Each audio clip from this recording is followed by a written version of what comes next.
Welcome to my channel के education. कैसे हैं आप सभी लोग? आई होप आप सभी लोग अच्छे होंगे। तो आज मैं आप लोगों की जो सोशल साइंस की वीडियो जिसके लिए आप बहुत परेशान थे वो लेकर आई हूँ। इसमें मैं सारे जितने भी आपके प्रीवियस ईयर क्वेश्चन पेपर हैं सभी का सोल्यूशन यहाँ पर आपको मिलने वाला है। तो आपको ये वीडियोस देखने के बाद आपको कहीं अलग से आपको सभी प्रश्न पत्र के लघुत्तरीय प्रश्नों को अलग से पढ़ने की ज़रूरत नहीं पड़ेगी और ये बहुत ही इजी लैंग्वेज में, बहुत ही आसान भाषा में, और देखिए कितने अच्छी तरीके से यहाँ पर लेकर आई हूँ। और इसके साथ ही साथ आपको इसको नोट करने की भी ज़रूरत नहीं पड़ेगी क्योंकि इसका जो PDF है वो मैं आपको टेलीग्राम पर शेयर कर दूँगी। ठीक है, वो भी आप फ्री में उसको अपलोड करें और आराम से पढ़ना शुरू कर दें। लिखने की भी ज़रूरत नहीं होगी, आपका टाइम वेस्टिंग भी नहीं होगा, यानी टाइम वेस्ट नहीं होगा, ये टाइम सेविंग भी है और आपको लिखना भी नहीं। अगर आप चाहते हो कि आप अपनी हैंड राइटिंग में लिख लो और अपनी हैंड राइटिंग में लिख कर पढ़ो, जिसको अच्छा लगता है वो कर सकता है। बाकी तो ये टाइम वेस्टिंग है लिखना, क्योंकि मैंने यहाँ पर जो जितना भी ये PDF है ये आपको टेलीग्राम पर दे दूँगी। ठीक है, तो आप आराम से पढ़ सकते हो।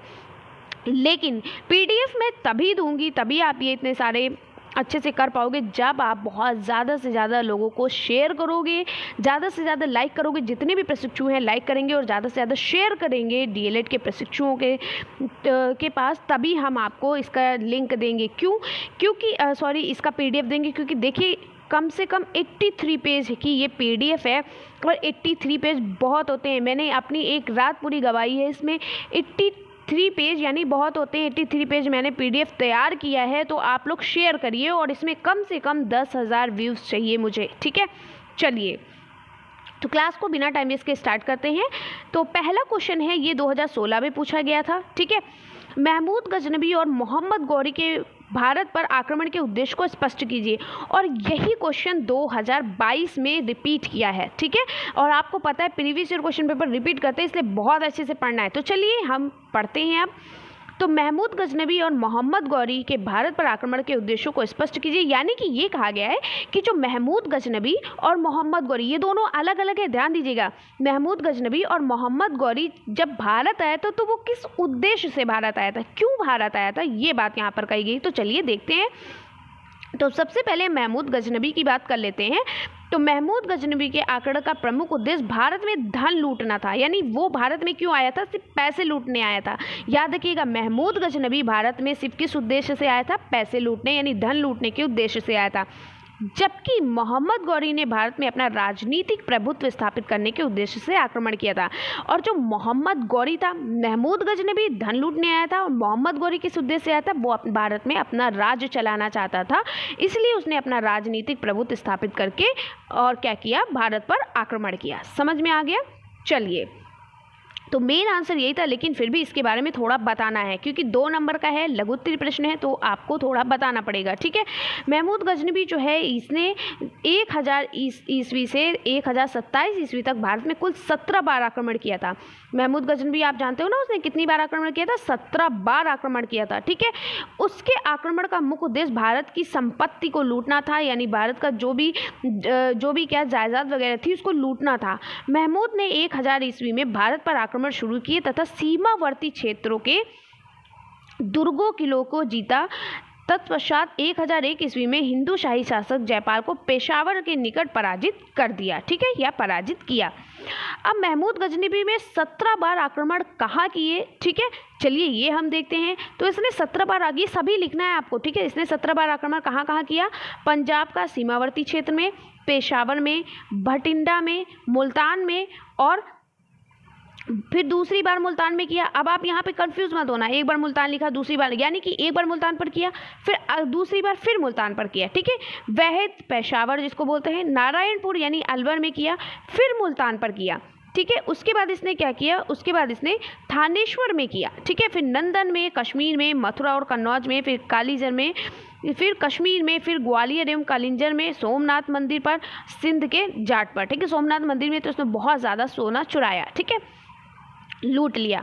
तो ये यहाँ पर इन्होंने 17 बार आक्रमण किया। किसने? महमूद गजनबी पे, भारत पर। ठीक है, अब मोहम्मद गौरी के बारे में पढ़ते हैं। तो भारत में मुसलमानों के साम्राज्य का वास्तविक संस्थापक मोइजुद्दीन मोहम्मद बिन साम था, जिसे अधिकतर शहाबुद्दीन मोहम्मद गौरी अथवा गुरवंश का मोहम्मद कहते थे। ठीक है, अफगानिस्तान में गजनी वंश के पतन के बाद गौरी कबीले की स्थिति मजबूत हुई।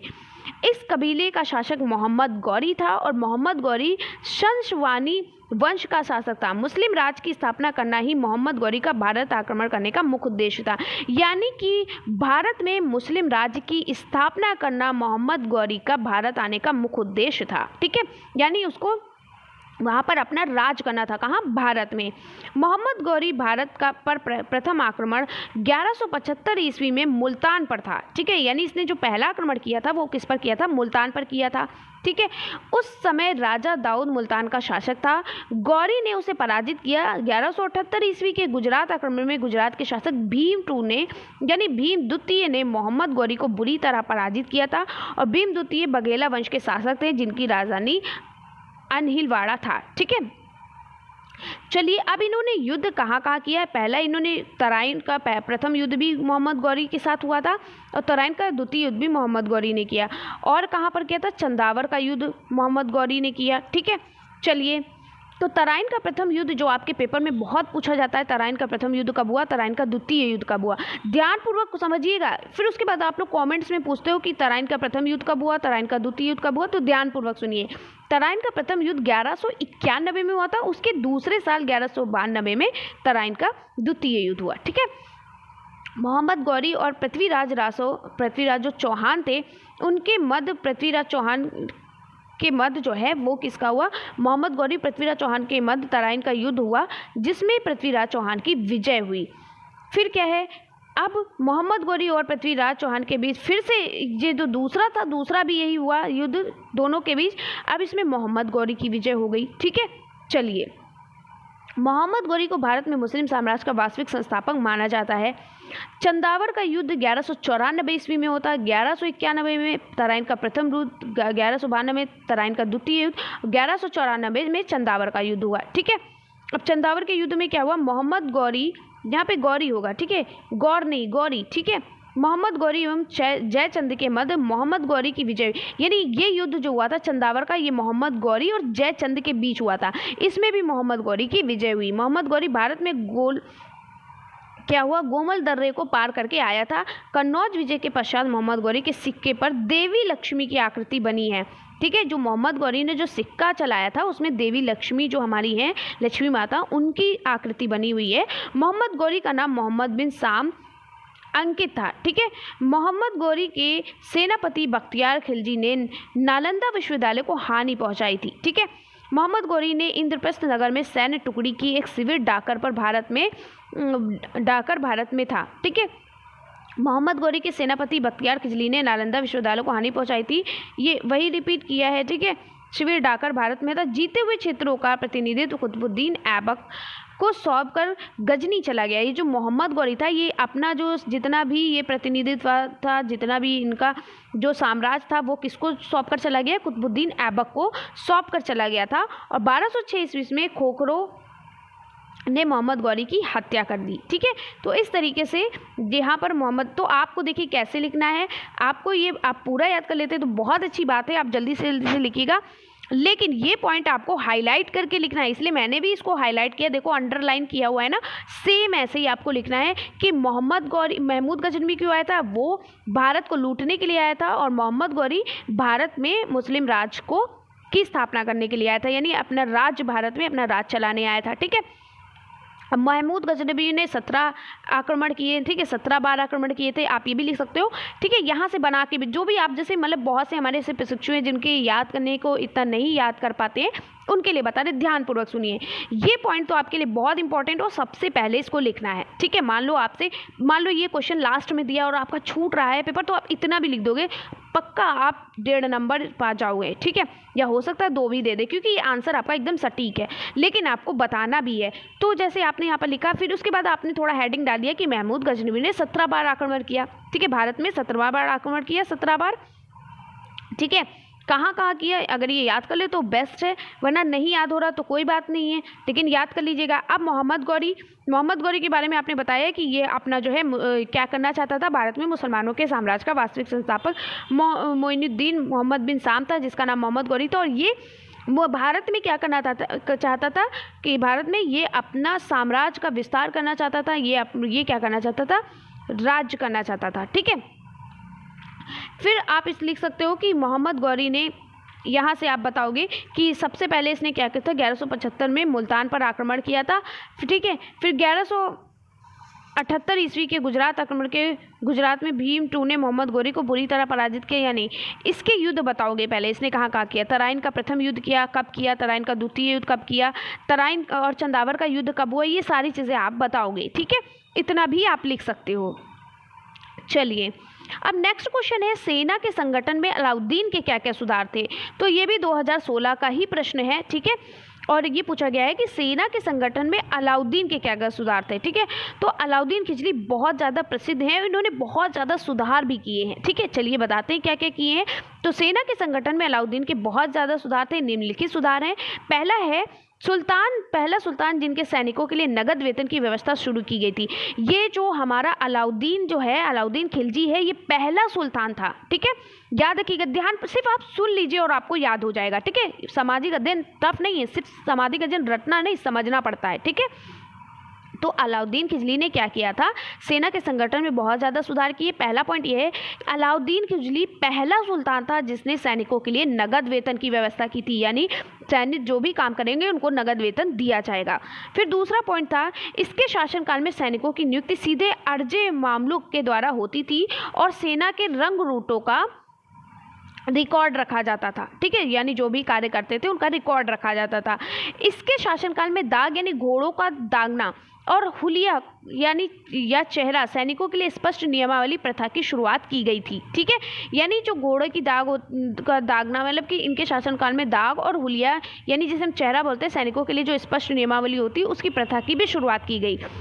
चौथा है, सैनिकों की सीधी भर्ती की तथा इनके सरकारी खजाने से नगद वेतन भुगतान किया और अलाउद्दीन ने सैनिकों को अख्ता प्रदान करने की प्रथा को समाप्त कर दिया। ठीक है, चलिए नेक्स्ट क्वेश्चन है, 2016 में ये भी पूछा गया है, सारे प्रीवियस ईयर क्वेश्चन पेपर हैं यहाँ पर। ठीक है, तो मोहम्मद बिन तुगलक ने अपने शासनकाल में कौन सी योजना लागू की, और बहुत इंपॉर्टेंट क्वेश्चन है, ये 2 बार पूछा गया है। ठीक है, मोहम्मद बिन तुगलक ने अपने शासनकाल में कौन सी योजनाएं लागू की। और एक बात ध्यान दीजिएगा, अगर आप प्रीवियस ईयर क्वेश्चन पेपर खोलते हो, मान लो 2017 का पेपर है और वही क्वेश्चन 2016 में पूछा गया है, तो मैंने यहाँ पर किसी भी क्वेश्चन को रिपीट नहीं किया है। क्यों? क्योंकि हम यहाँ पर थोड़ी रिपीट करेंगे, आपको एक ही बार पढ़ना पड़े और वो तो आपके रिपीट ही होते हैं। तो जो भी क्वेश्चन 2016 में पूछे गए, 2017 में पूछा गया, 2018 में पूछा गया, मैंने उसको एक बार ही करा लिया है। जैसे मान लो ये क्वेश्चन रिपीट किया था कि मोहम्मद बिन तुगलक ने अपने शासनकाल में कौन कौन सी योजनाएं लागू की हैं, तो यहाँ पर तो मैं बता दूंगी, और अगर आगे 2017 में आएगा तो मैं नहीं बताऊंगी क्योंकि ऑलरेडी ये रिपीट किया हुआ है। ठीक है, चलिए इसलिए मैंने यहाँ पर रोककर आपको ये बात बताई। तो मोहम्मद बिन तुगलक ने अपने शासनकाल में कौन कौन सी योजनाएं लागू की थी। तो मोहम्मद बिन तुगलक ने शासन की सुव्यवस्था और प्रगति के लिए निम्नलिखित योजनाएं बनाई। पहला जो बनाया कि दोआब कर वृद्धि, यानी दोआब में जो कर वृद्धि है उसको, कर की वृद्धि को दिल्ली के स्थान पर दौलताबाद देवगिरी को राजधानी बनाने की योजना अपनाई। सोना चांदी के सिक्के के स्थान पर तांबे के सिक्के यानी सांकेतिक मुद्रा का चलन इन्होंने किया, और विजयों की कथित योजना बनाना, ये सारी इन्होंने योजना बनाई। चलिए नेक्स्ट क्वेश्चन है, वेनसोंग जो है, ये वेनसोंग ने हर्षवर्धन के विषय में क्या क्या लिखा है। यानी जो आपको पता है वेनसोंग जो है ये हर्षवर्धन के शासनकाल में आए थे भारत, तो इन्होंने हर्षवर्धन के विषय में क्या क्या लिखा। ठीक है, तो वेनसोंग ने हर्ष के विषय में यानी हर्षवर्धन के विषय में लिखा है कि हर्षवर्धन एक प्रजापालक और एक उदार शासक था। उसके जिन राज्यों पर विजय प्राप्त की थी उन राजाओं ने हर्ष की अधीनता स्वीकार कर ली, और हर्षवर्धन ने अपने संपूर्ण साम्राज्य की व्यवस्था के लिए उसे भुक्तियों यानी जिसे हम प्रांत बोलते हैं और विषय यानी जिले जिसको बोलते हैं तथा ग्रामों में विभाजित किया। ठीक है, यानी इन्होंने क्या किया, अपनी संपूर्ण साम्राज्य की जो व्यवस्था है उसको 3 भागों में विभाजित किया, एक तो भुक्तियों में, एक विषयों में, एक ग्रामों में, यानी कि प्रांत, जिले और गाँव में। ठीक है, उसके शासन में अपराध कम होते थे, यानी जो हमारे हर्षवर्धन है इनके शासन काल में अपराध बहुत कम होता था। अपराध करने वाले को बहुत ज़्यादा दंड यानी कठोर दंड दिया जाता था। हर्ष को बौद्ध धर्म से लगाव था। ठीक है, जो हमारे हर्षवर्धन थे इनको बौद्ध धर्म से लगाव था, ये भी पॉइंट बहुत इम्पॉर्टेंट है। उनके कन्नौज में एक विशाल धर्म सभा भी बुलाई थी। वह बहुत दानी था। वह हर 5 वर्ष में अपनी सारी संचित संपत्ति प्रयाग के मेले में दान कर देता था। उन्होंने कहा, भारत महान देश हर्ष जैसे लोगों की वजह से ही है। ठीक है, समझ में आया। तो ह्वेनसांग ने हर्षवर्धन के विषय में बहुत अच्छी बातें लिखी। उन्होंने कहा कि वो बहुत दानी राजा था। ठीक है, वो अपनी संपत्ति का जो है कुछ अपनी संपत्ति का भाग जो है दान करता था। वो लोगों को क्या करता था, दंड देने से मना करता था। जो दंड देता था उसको क्या करता था, उसको बहुत ज़्यादा उसके साथ बुरा व्यवहार करता था। ठीक है, और ये मतलब यहाँ पर इसकी तारीफ़ें की हैं। ठीक है, तो आप ध्यान रखिएगा, आपको बहुत अच्छे से एक बार पढ़ लेना है और फिर आपको ये समझना है कि हर्षवर्धन की तारीफ़ यहाँ पर बतानी है। ठीक है, चलिए अब ह्वेनसांग कौन था। ठीक है, हमने तो हर्षवर्धन के बारे में बताया कि ह्वेनसांग ने हर्षवर्धन के बारे में लिखा है। तो ये जो ह्वेनसांग था, ये जो था ये एक प्रसिद्ध चीनी बौद्ध भिक्षु था। ठीक है, यानी बौद्ध धर्म का था ये, और ये हर्षवर्धन के शासनकाल में भारत आया था। जब हर्षवर्धन का शासनकाल चला था तब ये भारत आया था। ठीक है, ये भारत में 15 वर्षों तक रहा है। इसने अपनी पुस्तक सीयू की में अपनी यात्रा तथा तत्काल भारत का विवरण दिया है। यानी इसकी पुस्तक का नाम है सीयू की। बहुत पूछा जाता है ह्वेनसांग की पुस्तक का क्या नाम है, तो ह्वेनसांग की पुस्तक का नाम सीयू की है, जिसमें उसने अपने तत्कालीन भारत का बहुत ज़्यादा विवरण किया है कि भारत में कैसे शासन व्यवस्था थी। ठीक है, यानी कि हर्षवर्धन की जब ये ह्वेनसांग भारत आया था तो उस समय हर्षवर्धन का शासनकाल चला था। तो उसने हर्षवर्धन के बारे में अपनी बुक में लिखा और अपनी यात्रा के बारे में बताया। उसके वर्णन से हर्षकालीन भारत की सामाजिक, आर्थिक, धार्मिक तथा सांस्कृतिक अवस्था पर परिचय मिलता है। यानी कि उसको इसकी जो बुक लिखी हुई थी सीयू की जो बुक इसको लिखी हुई थी, उसमें इसने क्या किया था, हर्षवर्धन के शासनकाल के बारे में बताया कि उनकी सामाजिक व्यवस्था कैसी थी, आर्थिक व्यवस्था कैसी थी, धार्मिक व्यवस्था कैसी थी, सांस्कृतिक अवस्था कैसी थी, उनके बारे में इन्होंने बताया। ठीक है, चलिए ये भी बहुत इंपॉर्टेंट है। ठीक है, इसको याद कर लीजिए, ये अलग से मैंने दिया है। ठीक है, ये आपकी प्रीवियस में ये शॉर्ट में शायद पूछा गया हो, क्योंकि मुझे ध्यान नहीं है, लेकिन ये बहुत इंपॉर्टेंट है।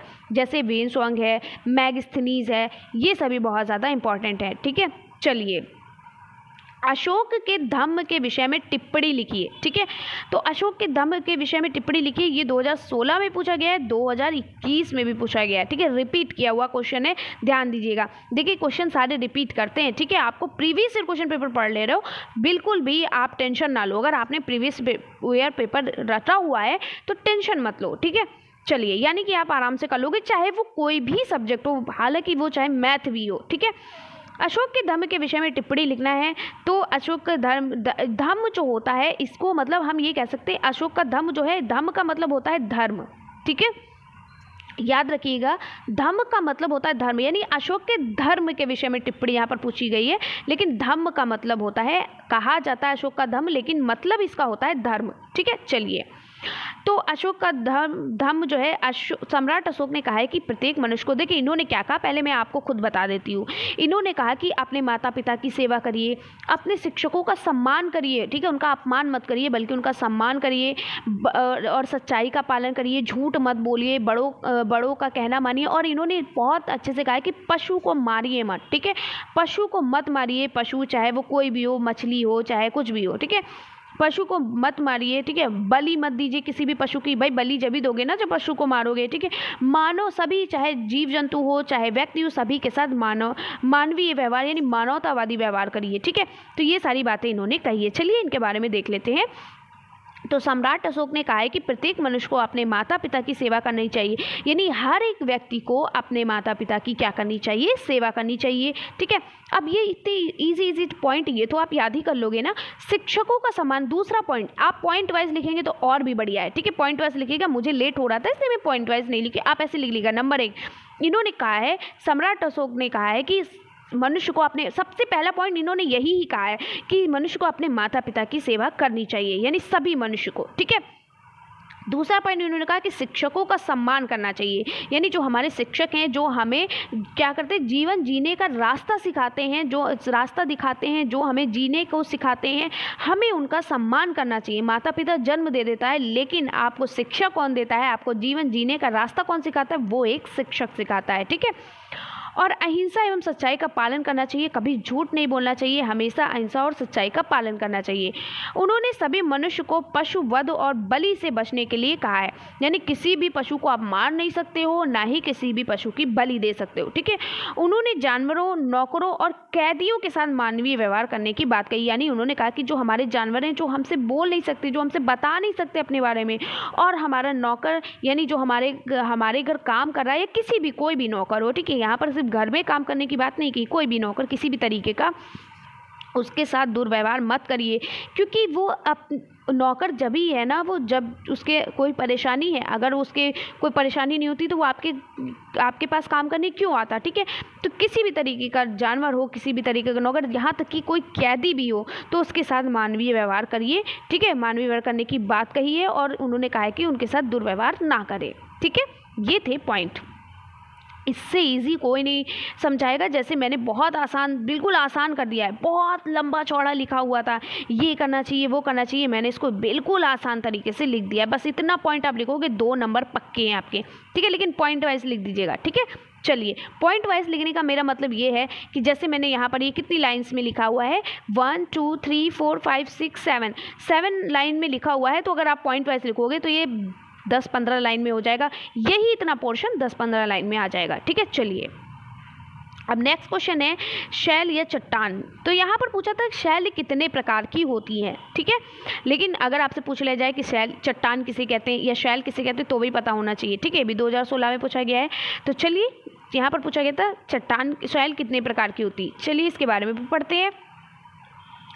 पृथ्वी की ऊपरी परत या भूपटल, यानी पृथ्वी की जो सबसे ऊपरी परत क्या होती है, भूपटल, जिसे हम क्रस्ट कहते हैं, में मिलने वाले पदार्थ, चाहे वो ग्रेनाइट हो, चाहे बालूका पत्थर की भांति कठोर प्रकृति के हो, या चाहे क्या हो, रेत की भांति कोमल, चाक एवं लाइम स्टोन की भांति प्रवेश हो, ठीक है, या स्लेट की भांति क्या हो, या स्लेट की भांति अप्रवेश्य हो, चट्टान तथा शैल रॉक कहे जाते हैं, ठीक है। चलिए, शैल कितने प्रकार की होती है, कई बार पूछा गया है, बहुत इंपॉर्टेंट है, ठीक है। तो शैल जो है वो 3 प्रकार की होती है, आग्नेय शैल, अवसादी शैल, कायांतरिक शैल, ठीक है।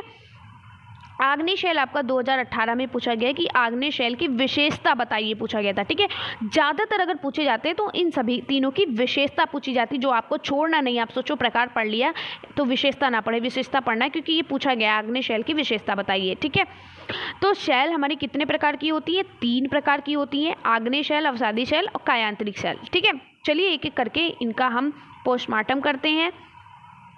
आग्नेय शैल, या जिसे हम चट्टान भी कहते हैं, तो आग्नेय चट्टान पृथ्वी के आंतरिक भाग से मैग्मा और लावा से बनती है। किससे बनती है, मैग्मा और लावा से बनती, मोस्ट इंपॉर्टेंट पॉइंट, ठीक है। उन्हें प्राथमिक चट्टान के रूप में जाना जाता है, क्योंकि ये पृथ्वी की आंतरिक भाग में पाई जाती है, और इसीलिए इसको हम प्राथमिक चट्टान के रूप में जानते हैं। मैग्मा के ठंडा होने और जमने पर आग्नेय चट्टानें बनती हैं। जब मैग्मा ऊपर की ओर गति करते हुए ठंडा होकर ठोस रूप में परिवर्तित हो जाता है, तो इसे आग्नेय चट्टान कहते हैं, ठीक है। यानी जो मैग्मा होता है वो ऊपर की ओर गति करते हुए जब ठंडा होकर ठोस रूप में परिवर्तित, यानी ठोस हो जाता है, तो उसे हम क्या कहते हैं, आग्नेय चट्टान कहते हैं। आग्नेय शैल की विशेषताएं क्या है, इंपॉर्टेंट है, 2018 में पूछा गया था ये प्रश्न, ठीक है। तो चलिए, आग्नेय शैल की विशेषताएं क्या है, ये शैल कठोर होती है, क्योंकि आपको पता है ये जब ऊपर की ओर उठती हैं, ठंडी होती, तो ये कठोर बन जाती, ठोस बन जाती हैं, ठीक है। तो ये आग्नेय शैल क्या होती, कठोर होती हैं। ये शैल रवेदार और दानेदार होती हैं। इन शैलों में परत नहीं पाई जाती है, ठीक है, और इन शैलों की जीवाश्म नहीं पाए जाते, यानी इन शैलों में जो जीवाश्म होते हैं वो नहीं पाए जाते हैं। इन शैलों का संबंध प्रायः ज्वालामुखी क्रिया से होता है, ठीक है। और 6 पॉइंट ये है कि इन शैलों में बहुमूल खनिज पदार्थ, सोना, चांदी, अब्रक आदि मिलते हैं। जैसे उदाहरण में ग्रेनाइट है, ग्रेबो है, पैगमेटाइट है, बेसाल्ट है, ये आग्नेय शैलों के क्या है, उदाहरण है। चलिए, नेक्स्ट है हमारा अवसादी शैल, ठीक है। तो अवसादी शैलों को द्वितीय शैलों के नाम से जाना जाता है। आग्नेय शैल प्रथम प्राथमिक शैल होती है और अवसादी शैल द्वितीय शैल होते हैं, ठीक है, क्योंकि इनका निर्माण किसी विलयन से रासायनिक अवक्षेपण अथवा वनस्पति और जंतुओं के अवशेषों से निर्मित जैविक पदार्थों द्वारा होता है। यानी जो हमारे जीव जंतु या वनस्पतियाँ हमारी जो दब जाती हैं हमारी ज़मीन के अंदर, ठीक है, तो उससे जो हमारे अवशेष से जो निर्मित पदार्थ जो होते हैं, उसके अवशेष से जो निर्मित पदार्थ, यानी खराब चीज़ों से जो निर्मित पदार्थ होते हैं, वो हमारे अवसादी शैल को बनाते हैं। अपक्षय और अपर्दन के विभिन्न साधनों द्वारा मौलिक चट्टानों के विघटन और वियोजन और टूटने से परिवहन तथा किसी स्थान पर जमाव के परिणाम स्वरूप उसके अवसादों से निर्मित शैल को हम अवसादी शैल कहते हैं। ठीक है, चलिए अवसादी शैल की विशेषताएं क्या होती हैं। अवसादी चट्टानें परतदार होती, याद रखिएगा। हमारी आग्नेय शैल क्या होती थी, परतदार नहीं होती, लेकिन अवसादी शैल परतदार होती हैं। इसमें वनस्पति और जीव जंतुओं का जीवाश्म पाया जाता है। इन चट्टानों में लौह अयस्क, फास्फेट, कोयला और सीमेंट बनाने की चट्टान पाई जाती है। खनिज तेल अवसादी चट्टानों में पाया जाता है। ठीक है, चलिए अब इसके उदाहरण कौन कौन से हैं, जैसे बलुआ पत्थर हो गया, चूना पत्थर हो गया, स्लेट हो गया, कॉन्ग्लोमरेट हो गया, नमक की चट्टान होगी, शेल खरी आदि, ये सभी। ठीक है, चलिए अब है हमारी कायांतरित चट्टान, जिसे हम रूपांतरित चट्टान के नाम से भी जानते हैं। ठीक है, इसका सेकेंड नेम जो है वो रूपांतरित चट्टान या रूपांतरित शैल भी कह सकते हैं। ठीक है, चलिए अगर मान लो कहीं ऑप्शन में दिया कि आग्नेय शैल, अवसादी शैल और रूपांतरित शैल दे दिया, तो आप सोचो कि मैम ने तो सिर्फ 3 बताई थी, आग्नेय, अवसादी और कायांतरित, तो कायांतरित को ही रूपांतरित कहते हैं। ठीक है, चलिए तो चलिए क्लास कह रहे हैं, स्टार्ट करते हैं इस पॉइंट को। तो आग्नेय एवं अवसादी शैलों से ताप और दाब के कारण परिवर्तन या रूपांतरण हो जाने से कायांतरित शैल का निर्माण होता है। आपको पता है कायांतरित शैल का निर्माण कैसे होता है, आग्नेय शैल और अवसादी शैल के ताप और दाब के कारण होता है। ठीक है, उसके गर्म होने से, उसके दबने के कारण जो परिवर्तन होता है, उसके अंदर परिवर्तन आता है, वो कायांतरित चट्टान कहलाता है। ठीक है, यानी ये आग्नेय और अवसादी शैलों से बनी होती हैं। रूपांतरित चट्टानों पृथ्वी की पपड़ी के एक बड़े हिस्से से बनी होती है। ठीक है, और बनावट, रासायनिक और खनिज संयोजन द्वारा इनको वर्गीकृत किया जाता है। कायांतरित चट्टान के उदाहरण क्या होते हैं, जैसे फाइलाइट हो गया, शीस्ट हो गया, नाइस हो गया, क्वार्जाइट हो गया, संगमरमर। ठीक है, संगमरमर क्या है, हमारी रूपांतरित चट्टान या क्या है, कायांतरित चट्टान है। अब इनकी विशेषता क्या है, चलिए इनकी विशेषता के बारे में देख लेते हैं। तो शैलों का कायांतरित हो जाने के फलस्वरूप उनके जीवाश्म नष्ट हो जाते हैं। ठीक है, ये शैलें संगठित तथा कठोर होती हैं। इन पर ऋतु अपक्षय एवं अपर्दन क्रियाओं की विशेष प्रभाव नहीं पड़ता है। ये शैलें अरंध्र होती हैं और इनमें जल प्रवेश नहीं कर पाता है और इनका अपर्दन तथा अपक्षय भी कठिनाई से होता है। ठीक है, चलिए नेक्स्ट क्वेश्चन है आपका नेक्स्ट क्वेश्चन है 2016 में ये भी पूछा गया कि भूकंप आने के कारण क्या है, भूकंप आने पर क्या क्या सावधानियां बरतनी चाहिए। नहीं, भूकंप क्यों आता है, क्या कारण है भूकंप आने का, और ये कहा गया है कि जब भूकंप आ गया तो हमें क्या सावधानी करनी चाहिए, ये बात कही गई है। तो भूपटल में होने वाले आकस्मिक कंपन या गति जिसकी उत्पत्ति प्राकृतिक रूप से भूपटल के नीचे होती है। ठीक है, भूगर्भिक हलचलों के कारण भूपटल तथा उसकी शैलों में संपीड़न एवं तनाव होने से शैलों में उथल पुथल होती, जिसे हम भूकंप कहते हैं। ठीक है, भूकंप आने के क्या कारण हैं। भूकंप के मुख्य कारण टेक्टोनिक प्लेटों का हिलना या फिर ज्वालामुखी विस्फोट होना या भूमिगत विस्फोट होना या प्रेरित भूकंप जैसे मानवीय गतिविधियों के कारण जो विस्फोट होते हैं। इसके अलावा भूकंप कई भूवैज्ञानिक कारकों या प्राकृतिक घटनाओं द्वारा होता है। ठीक है, या मानव गतिविधियों के कारण होता है। अब इससे हमें क्या सावधानी निपटनी चाहिए, क्या सावधानी करनी चाहिए, इसको ब्लैक पेन से आप लिखोगे।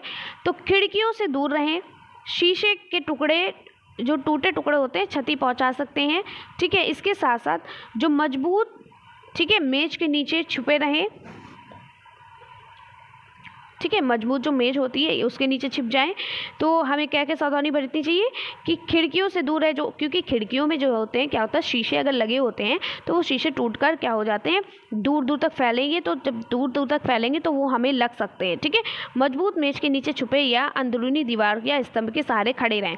जो अगर आपके घर में कोई मजबूत मेज है तो उसके अंदर छिप जाएं या क्या है, दीवार या स्तंभ यानी खंभे के सहारे खड़े रहें। सिर पर लगी चोटें ज़्यादा घातक होती हैं, इसलिए चेहरे और सिर को हाथों की सुरक्षा प्रदान करें, यानी चेहरे और सिर पर हाथ रखे रहें। वह कंपन रुकने तक सिर को हाथों की सुरक्षा में रखें। अगर घर से बाहर हैं तो खुली जगह तलाशें। ठीक है, और मान लो कि आपके बड़ी बड़ी बिल्डिंग बनी है, उसके बीच में छोटी छोटी सी गलियां हैं और बहुत ज़्यादा जगह नहीं, तो आप उस बिल्डिंग में ही रहें। ठीक है, चलिए नेक्स्ट क्वेश्चन है, वायुमंडल के महत्व के बारे में अपने विचार लिखिए। तो वायुमंडल के महत्व के बारे में आप क्या विचार लिखोगे। तो पृथ्वी पर सभी जो जितने भी जीव जीवित रहने के लिए वायुमंडल पर निर्भर हैं, यानी पृथ्वी पर जितने भी हमारे जीव जंतु हैं वो जीने के लिए उनको क्या चाहिए, हवा चाहिए, ठीक है। यह हमें सांस लेने के लिए वायु प्रदान करता है। ये सूर्य की किरणों से हानिकारक प्रभाव से हमारी रक्षा करता है, यानी सूर्य की किरणों से जो सूर्य की हानिकारक जो किरणें होती हैं ना, उनसे हमें बचाता है। यदि सुरक्षा की यह चादर ना हो तो हम दिन के समय सूर्य की गर्मी से तप्त जाएंगे और तप्त होकर जल सकते हैं और ठंडा होने पर हम जम सकते हैं। समझ में आया? अगर हमारे वायुमंडल में हवा ना हो, सबसे पहला पॉइंट तो ये, हम सांस नहीं ले पाएंगे, मर जाएंगे। दूसरी बात, ये सूर्य से आने वाली जो हानिकारक किरणें होती हैं उनसे हमको बचाता है। अगर सूर्य से आने वाली हानिकारक किरणें से हमें नहीं बचाएगा तो सूर्य की जो गर्मी है उससे हम जल कर मर जाएंगे। या फिर जो ठंड होती है, रात में जो ठंड पड़ती, इतनी ठंड पड़ेगी अगर वायु नहीं होगी हमारे वायुमंडल में, तो क्या होगा, हमारी पृथ्वी, अगर वायु नहीं होगी पृथ्वी पर, तो रात में जो ठंड होती है इतनी ठंड होगी कि हम ठंड से जम जाएंगे, ठीक है।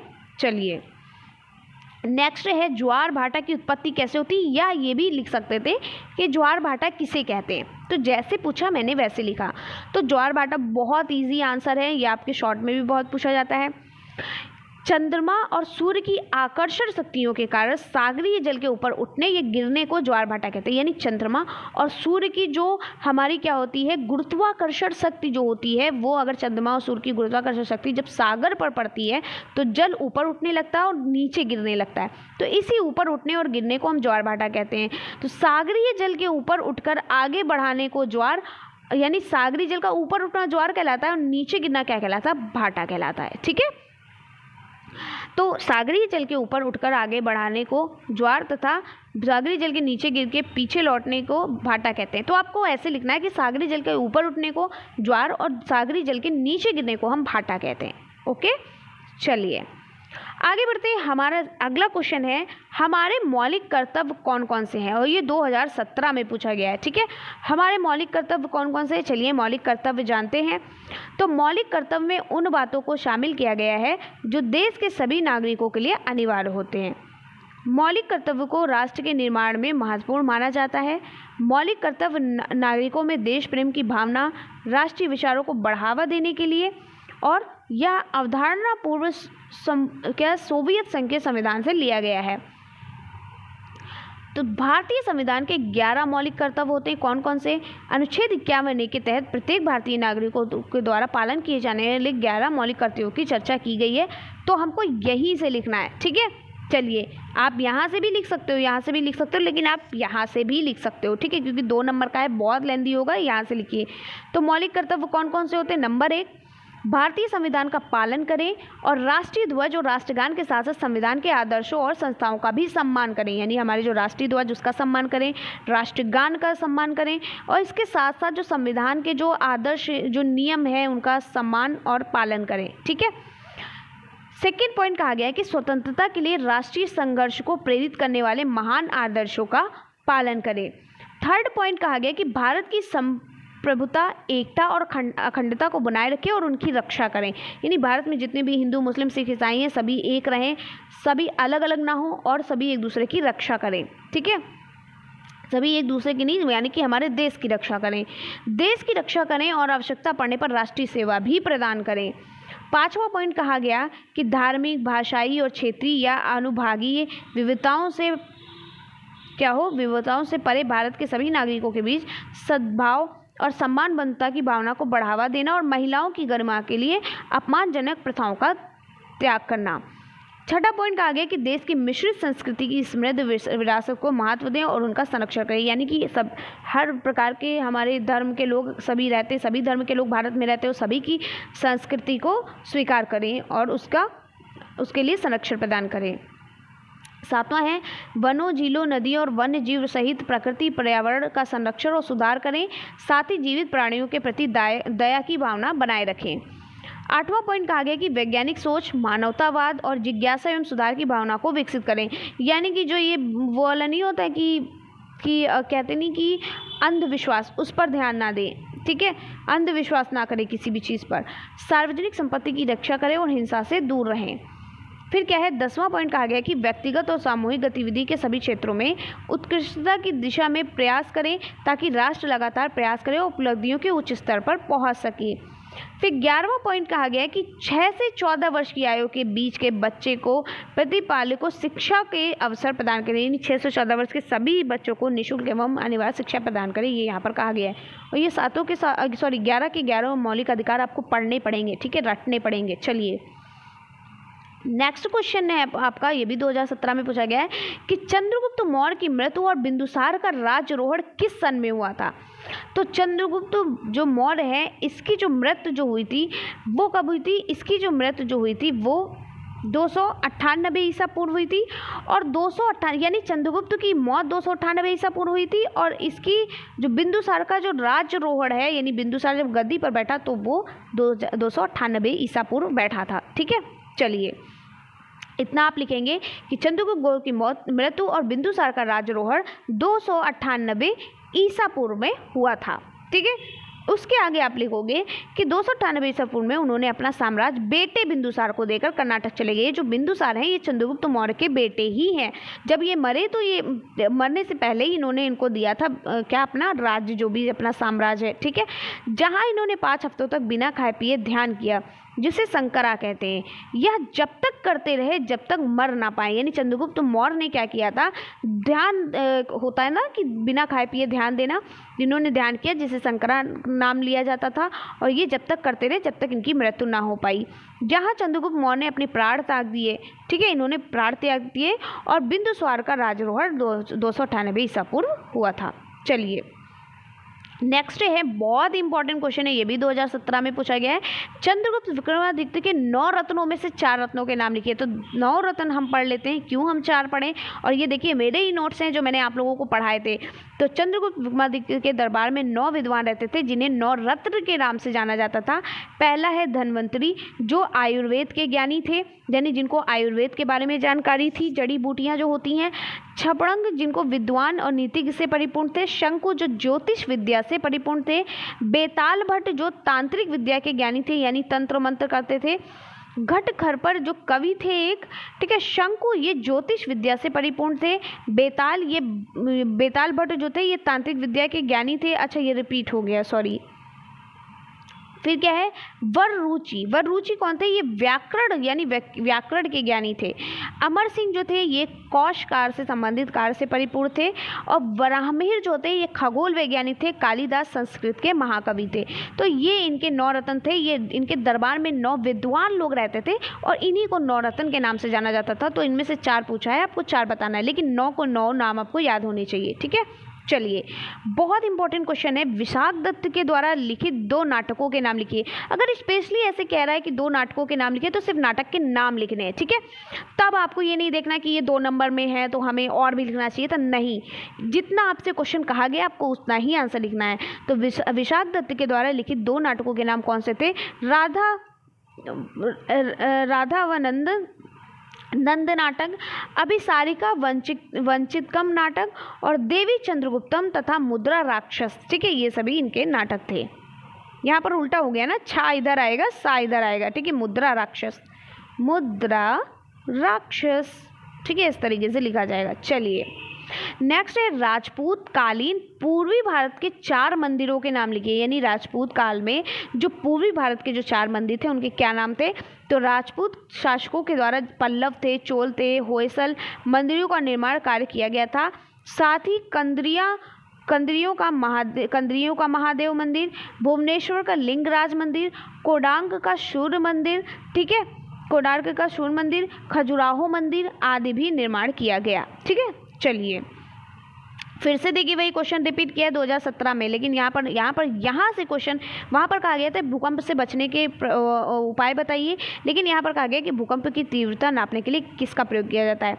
भूकंप किसे कहते हैं, सबसे पहले आपको पता है कि जब आंतरिक शक्तियों के कारण पृथ्वी की सतह अचानक कंपित होती है या अचानक हिलने लगती है तो उसे हम भूकंप कहते हैं, ठीक है। इसको नापने का जो यंत्र है उसको हम सिस्मोग्राफ कहते हैं। और इसके मापने की, जो अगर पूछा जाए कि भूकंप को मापने की इकाई क्या होती है, तो रिएक्टर स्केल के द्वारा इसको मापा जाता है, ठीक है। अब देखिए अपशिष्ट किसे कहते हैं। अपशिष्ट को आप तो पता है ना कि ऐसे पदार्थ जो अपशिष्ट पदार्थ कहते हैं, नहीं, अपशिष्ट पदार्थ यानी कि कूड़ा कचरा जिसे हम बोलते हैं, ठीक है। तो अपशिष्ट का शाब्दिक अर्थ होता है अवांछित या अनुपयोगी, यानी जो उपयोग में नहीं होते हैं। जैसे हम मान लो हमने संतरा खाया तो संतरे का छिलका हमारे लिए क्या है, अपशिष्ट है, कूड़ा भाई हम उसको फेंक देते हैं। या कोई भी वेस्ट मटेरियल जिसको हम बोलते हैं ना, अपशिष्ट मतलब वेस्ट मटेरियल। तो अपशिष्ट यानी वेस्ट, यानी इसका शाब्दिक अर्थ होता है अवांछित, अनुपयोगी और व्यर्थ या कचरा। ठीक है, कूड़ा कचरा जो होता है। किसी भी पदार्थ का प्राथमिक उपयोग करने या होने के बाद जो शेष बचता है, यानी किसी भी पदार्थ का हम उपयोग करने के बाद जो उसका जो शेष बचता है, यानी कि उसका जो चीज़ बच जाती है, उसे अपशिष्ट या अवांछित पदार्थ कहा जाता है। उदाहरण के लिए नगर पालिका में घरेलू कचरा जैसे होता है, जल अपशिष्ट में सीवेज या शारीरिक मल मूत्र हो गया, रेडियोधर्मी अपशिष्ट, ये सभी। ठीक है, तो सभी आपको याद करनी है। देखिए बहुत ही मतलब क्या बोलते हैं, जो ईजी लैंग्वेज में बहुत अच्छे से आपको बताया है। चलिए अब नेक्स्ट देखिए, संविधान से बहुत ज़्यादा क्वेश्चन आते हैं, ये टॉपिक बहुत इंपॉर्टेंट है। ठीक है, तो संविधान के निर्माण में कितना समय लगा, बहुत इंपॉर्टेंट क्वेश्चन, बहुत पूछा जाता है। और यह संविधान सभा द्वारा कब पारित किया गया, तो संविधान के निर्माण में कितना समय लगा था। संविधान के निर्माण में कि इसको मतलब इसको पूरा संविधान को बनने की जो प्रक्रिया थी उसको पूरा कितना दिन लगा था, कुल 2 साल 11 महीने और 18 दिन लगे थे। कितने दिन लगे थे, 2 साल 11 महीने और 18 दिन। ठीक है, चलिए, और इसको ये कब पारित हुआ, ये 26 जनवरी 1950 को पारित हुआ। ठीक है, चलिए अब देखिए बहुत इंपॉर्टेंट क्वेश्चन पूछा गया है कि मौलिक अधिकार किसकी निरंकुशता पर रोक लगाते हैं, तो ये सरकार की निरंकुशता पर रोक लगाते हैं। ठीक है, चलिए विकसित अर्थव्यवस्था किसे कहते हैं, चलिए देखते हैं। विकसित अर्थव्यवस्था बहुत इंपॉर्टेंट क्वेश्चन है। तो विकसित अर्थव्यवस्था किसे कहते हैं, ये जो विकसित अर्थव्यवस्था जो होती है ये एक क्षेत्र है, विशेष रूप से एक देश है जिसके निवासियों या नगरियों के लिए प्रचुर मात्रा में धन संसाधन उपलब्ध है। विकसित अर्थव्यवस्थाएं माप सूचनाओं या सूचकांकों पर बेहतर परिणाम प्रदर्शित करती है जो किसी देश के आर्थिक और गैर आर्थिक कारकों को मापने के तरीके हैं। ठीक है, विकसित अर्थव्यवस्था का मतलब है किसी भी देश की, किसी भी क्षेत्र की, किसी भी राष्ट्र की आर्थिक और गैर आर्थिक कारकों को मापने के तरीके। ठीक है, चलिए नेक्स्ट है विकासशील अर्थव्यवस्था का क्या अर्थ है, ये भी 2017 में ही पूछा गया था। तो विकासशील अर्थव्यवस्था का क्या अर्थ है, चलिए देखते हैं।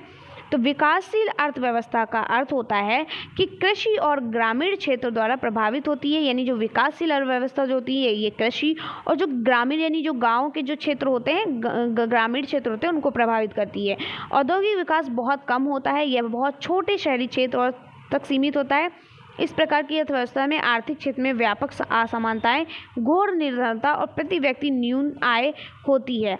लोगों का जीवन स्तर भी बहुत नीचा होता है, यानी कि जो विकासशील अर्थव्यवस्था जो होती है ये गांव वगैरह में जो जैसे खेती वगैरह करना, फिर उसको बेचना, मतलब गांव में ही लोग खेती करके फिर बेच रहे हैं उसको, है ना, बाजार में जा करके, और बहुत मुश्किल से क्या होता है लाभ होता है, हानियाँ बहुत ज़्यादा होती हैं, है ना, बहुत ज़्यादा घाटा हो जाता है लोगों का। तो ये बहुत इसमें क्या होता है, जब लोगों का घाटा हो जाता है तो लोग गरीब ही रहते हैं ना, गांव में गरीबी ज़्यादा देखी जाती है। तो इसी वजह से इसको हम कहते हैं विकासशील अर्थव्यवस्था। और विकसित अर्थव्यवस्था में क्या होता है, जैसे बड़े बड़े देशों में, बड़े बड़े क्षेत्रों में जो एक स्थान से दूसरे स्थान जो भी व्यापार होता है वो हमारी होती है क्या होती है, वो हमारी होती है विकसित अर्थव्यवस्था। ठीक है, चलिए भारतीय अर्थव्यवस्था की 3 आधारभूत विशेषताएं बताइए। 2017 में भी पूछा गया है और 2022 में भी पूछा गया है। ठीक है, तो भारतीय अर्थव्यवस्था की 3 आधारभूत विशेषताएं क्या होती हैं, तो अधिक जनसंख्या वृद्धि हो सकती है, बेरोजगारी भी हो सकती है, गरीबी भी होती है, कृषि पर निर्भरता भी होती है, यानी केवल एक व्यक्ति खेती पर ही निर्भर है तो ये भी हो सकता है, प्रति व्यक्ति निम्न आय भी, यानी कि हर एक व्यक्ति पर जो आय जो है उसकी जो खर्चा है वो क्या है, कम है, ग्रामीण अर्थव्यवस्था हो सकती है।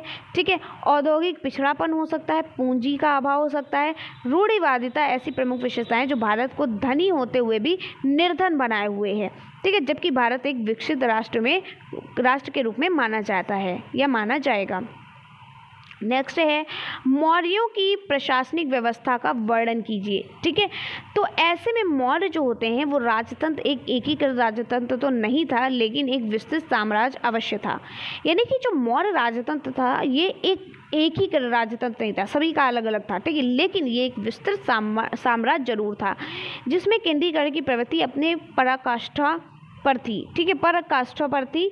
मौर्य साम्राज्य में प्रशासन सप्तांग विचारधारा पर आधारित था। इसे सुचारू रूप से चलाने के लिए राजा, जनपद, मित्र, सेना, कोष एवं दुर्ग राज के क्रियान्वयन के अंग थे, ठीक है। इतने लोग इसको चलाते थे।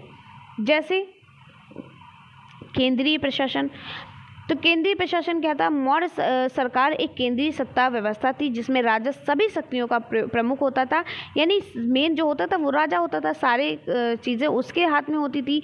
और शासकों को जैसे मंत्री परिषद और मंत्री परिषद से सहायता मिलती थी, ठीक है। जैसे कौटिल्य के अनुसार राज्यों के 7 तत्व थे सप्तांग सिद्धांत, जैसे राजा, मित्र, दुर्ग, अमात्य, जनपद, कोष, सेना, ये सभी, ठीक है। कोष मतलब होता है खजाना।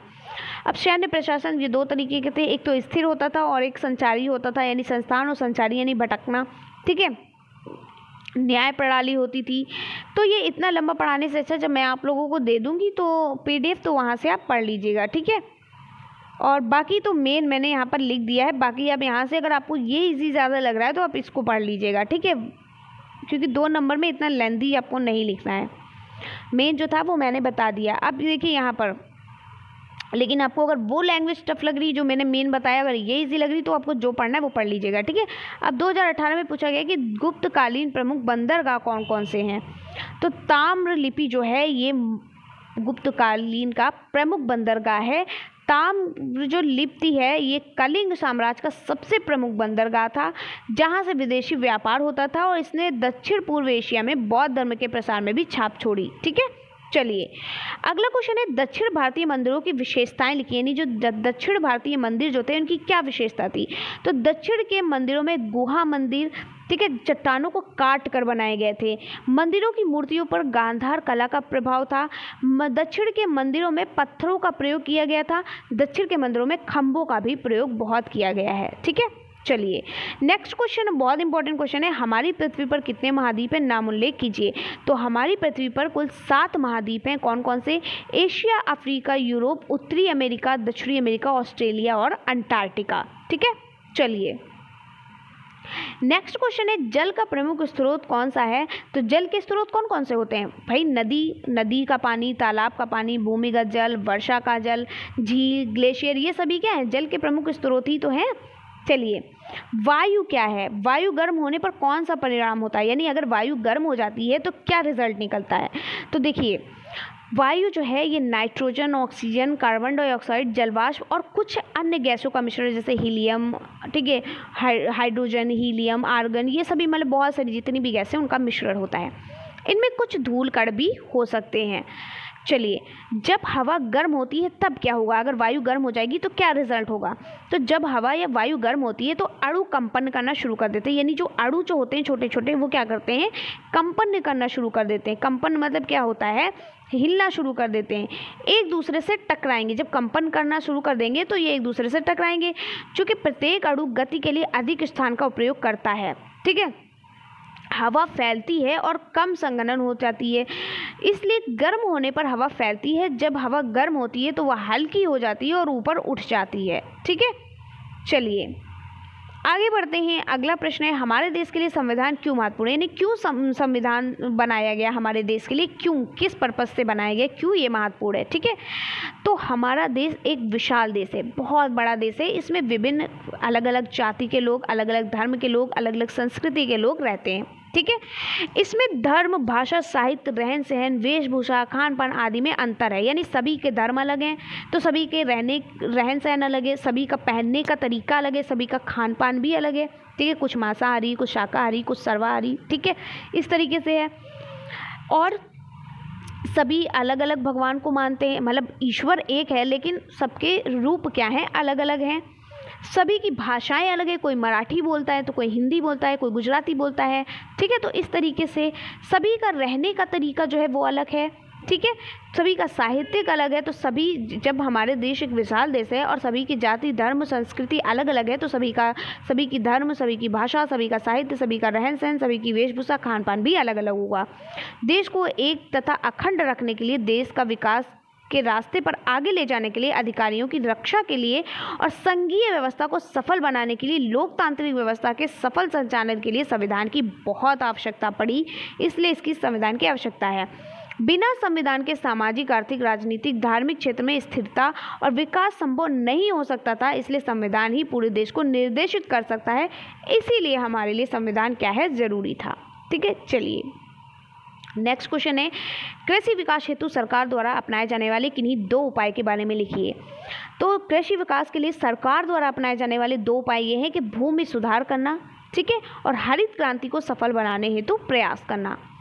नेक्स्ट क्वेश्चन है, गुप्त काल को स्वर्ण युग क्यों कहा जाता है? मोस्ट इंपॉर्टेंट है, आप में ये क्वेश्चन पूछा जा सकता है कि गुप्त काल को स्वर्ण युग क्यों कहा जाता है। ठीक है, तो विज्ञान, शिक्षा, कला, स्थापत्य, संस्कृति, समाज, धार्मिक, आर्थिक, चिकित्सा, ज्योतिष जैसे अनेक क्षेत्रों में अभूतपूर्व उपलब्धियों के कारण, यानी कि सारी उपलब्धियां प्राप्त होने की वजह से ये गुप्त काल को भारतीय इतिहास का स्वर्ण युग कहा जाता है। यानी सारी उपलब्धियां इसमें उपलब्ध थी इस काल में। ठीक है, चलिए सूफी मत के प्रमुख सिद्धांत क्या है, यानी सूफी मत जो था उसका सिद्धांत क्या था?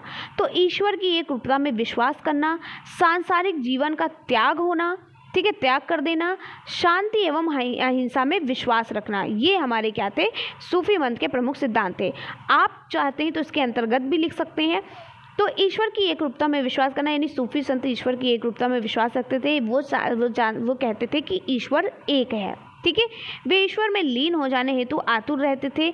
वे आत्मा और परमात्मा का प्रेम संबंध स्थापित करने और आत्मा को परमात्मा में लीन हो जाने के विषय में कहते थे, यानी वो ईश्वरवादी थे। ठीक है, आदर्शवादी जिसे हम बोलते हैं। जिस प्रकार एक प्रेमी अपनी प्रियतमा से मिलने के लिए आतुर रहता था, उसी प्रकार सूफी भी ईश्वर से मिलने के लिए आतुर रहते थे। यानी ये ईश्वर को ही सब कुछ मानते थे और ये ईश्वर से इतना ज़्यादा प्रेम करते थे, उनसे मिलने के लिए क्या कर रहते थे, आतुर रहते थे। अब क्या, सांसारिक जीवन का त्याग, इन्होंने कहा है कि संसार कुछ भी नहीं है, संसार एक क्या है, धोखा है, कुछ भी नहीं है, इसलिए ये ईश्वर को ज़्यादा मानते थे। सूफी सांसारिक जीवन का त्याग करने में विश्वास करते थे और ईश्वर में लीन हो जाने के उपदेश देते थे, यानी जो कुछ भी है ईश्वर है, उन्हीं की भक्ति, उन्हीं के प्रेम में मस्त रहते थे। शांति एवं अहिंसा में विश्वास रखते थे। सूफी संत शांति और अहिंसा के सिद्धांतों को स्वीकार करते थे। उन्होंने अपने धर्म का प्रचार शांति और अहिंसा के सिद्धांतों के आधार पर ही किया है। उनमें कुछ हिंदू सन्यासियों के समान उपासना करना, शरीर को अन्य प्रकार के कष्ट देना अच्छा समझते थे। ठीक है, चलिए अगला क्वेश्चन है, कालिदास कौन थे? कालिदास तो आपको पता है किसके 9 रत्नों में से एक थे, चंद्रगुप्त मौर्य के। इनके द्वारा लिखित ग्रंथों का उल्लेख कीजिए। तो कालिदास जो हैं, ये कालिदास, महाकवि कालिदास सम्राट विक्रमादित्य के 9 रत्नों में से एक थे। जो विक्रमादित्य का सम्राट था उसके 9 रत्नों में से एक थे। महाकवि कालिदास प्रथम शताब्दी से द्वितीय शताब्दी ईसा पूर्व के देवभाषा संस्कृति के एक महान कवि थे। कालिदास गुप्त वंश के चंद्रगुप्त द्वितीय, यानी जिसको हम विक्रमादित्य के नाम से जानते हैं, उसके 9 रत्नों में से एक थे। अब मैंने जैसे ही पहले बोल दिया था ना, चंद्रगुप्त के दरबार में ये 9 रत्नों में से एक थे, दरबारी थे, यानी विद्वान थे, इसलिए इनको 9 रत्न में शामिल किया गया था। अब बहुत से लोगों ने जब ये आंसर पढ़ा होगा तो कहा होगा मैम ने विक्रमादित्य, मैम ने चंद्रगुप्त बताया। अरे चंद्रगुप्त द्वितीय को ही विक्रमादित्य के नाम से जानते हैं। ठीक है, तो महाकवि कालिदास महाकवि होने के साथ साथ एक नाटककार भी थे। तो चलिए इनके 3 नाटक थे, चलिए देखते हैं कौन कौन से। अभिज्ञान शकुंतलम और विक्रमोर्वशीयम और मालविकाग्नि मित्रम 2 महाकाव्य थे, रघुवंशम और कुमार संभव, और 2 खंड काव्य थे, मेघदूतम और ऋतु संहार। ठीक है, चलिए नेक्स्ट क्वेश्चन है, जलप्रपात क्या होता है? 2019 का पेपर स्टार्ट हो चुका है। तो जलप्रपात पहाड़ों में होते हैं। जलप्रपात आपने देखा पहाड़ों के बीच से, ठीक है, जलप्रपात पहाड़ों में होते हैं। ये भूमिगत जल का बहाव है, जिसको झरना, जो जलप्रपात होता है इसका दूसरा नाम होता है झरना। झरना आप जानते हो ना क्या होता है? पहाड़ों के बीचों से पानी निकलता है ना, झरना ही तो कहलाता है, तो तेजी से नीचे की ओर पानी जो गिरता है, ठीक है, उसी को हम जलप्रपात भी बोलते हैं, हिंदी में झरना भी कहते हैं। ठीक है, जलप्रपात पहाड़ों में होते हैं। यह भूमिगत जल का बहाव है, जिसको झरना भी कहा जाता है। चट्टानों के नीचे दबा हुआ पानी पहाड़ों के छेदों से बाहर निकलकर बहने लगता है, तो वह नीचे धारा से गिरता है, मतलब तेजी से देखा है गिरता है ना झरने का पानी, वह बहकर समतल अथवा घाटियों में जाकर मानव तथा पशुओं के पीने तथा सिंचाई के काम आता है। जलप्रपात अनेक कारकों से प्रभावित होता है। इसका प्रभाव ढाल की तीव्रता, शैल सामग्री में जल की मात्रा, चट्टानों के संगठन, जलवायु के कारकों पर निर्भर होता है। ठीक है, CF शार्प ने इसको 4 वर्गों में विभाजित किया है। मंद गति वाला प्रताप, एक धीरे धीरे झरना जो गिरता है, एक त्वरित गति बहुत तेजी से जो गिरता है, और अति त्वरित और अवतलन वाला। ठीक है, चलिए नेक्स्ट क्वेश्चन है भूमिगत जल का क्या महत्व है, यानी ग्राउंड वाटर जो होता है उसकी क्या इंपॉर्टेंस है, ये यहाँ पर पूछा गया है। तो भूमि के नीचे जो संचित यानी जो इकट्ठा हुआ जो जल होता है, भूमिगत जल क्या होता है, जो भूमि के अंदर जो इकट्ठा जल होता है उसी को हम भूमिगत जल कहते हैं, यानी कि भूमि के नीचे संचित या इकट्ठे हुए इस जल को ही भूमिगत जल कहते हैं। भूमिगत जल का उपयोग मुख्य रूप से कृषि कार्यों में किया जाता है, पीने के लिए किया जाता है। ठीक है, चलिए लोकतांत्रिक गणराज्य से आप क्या समझते हैं।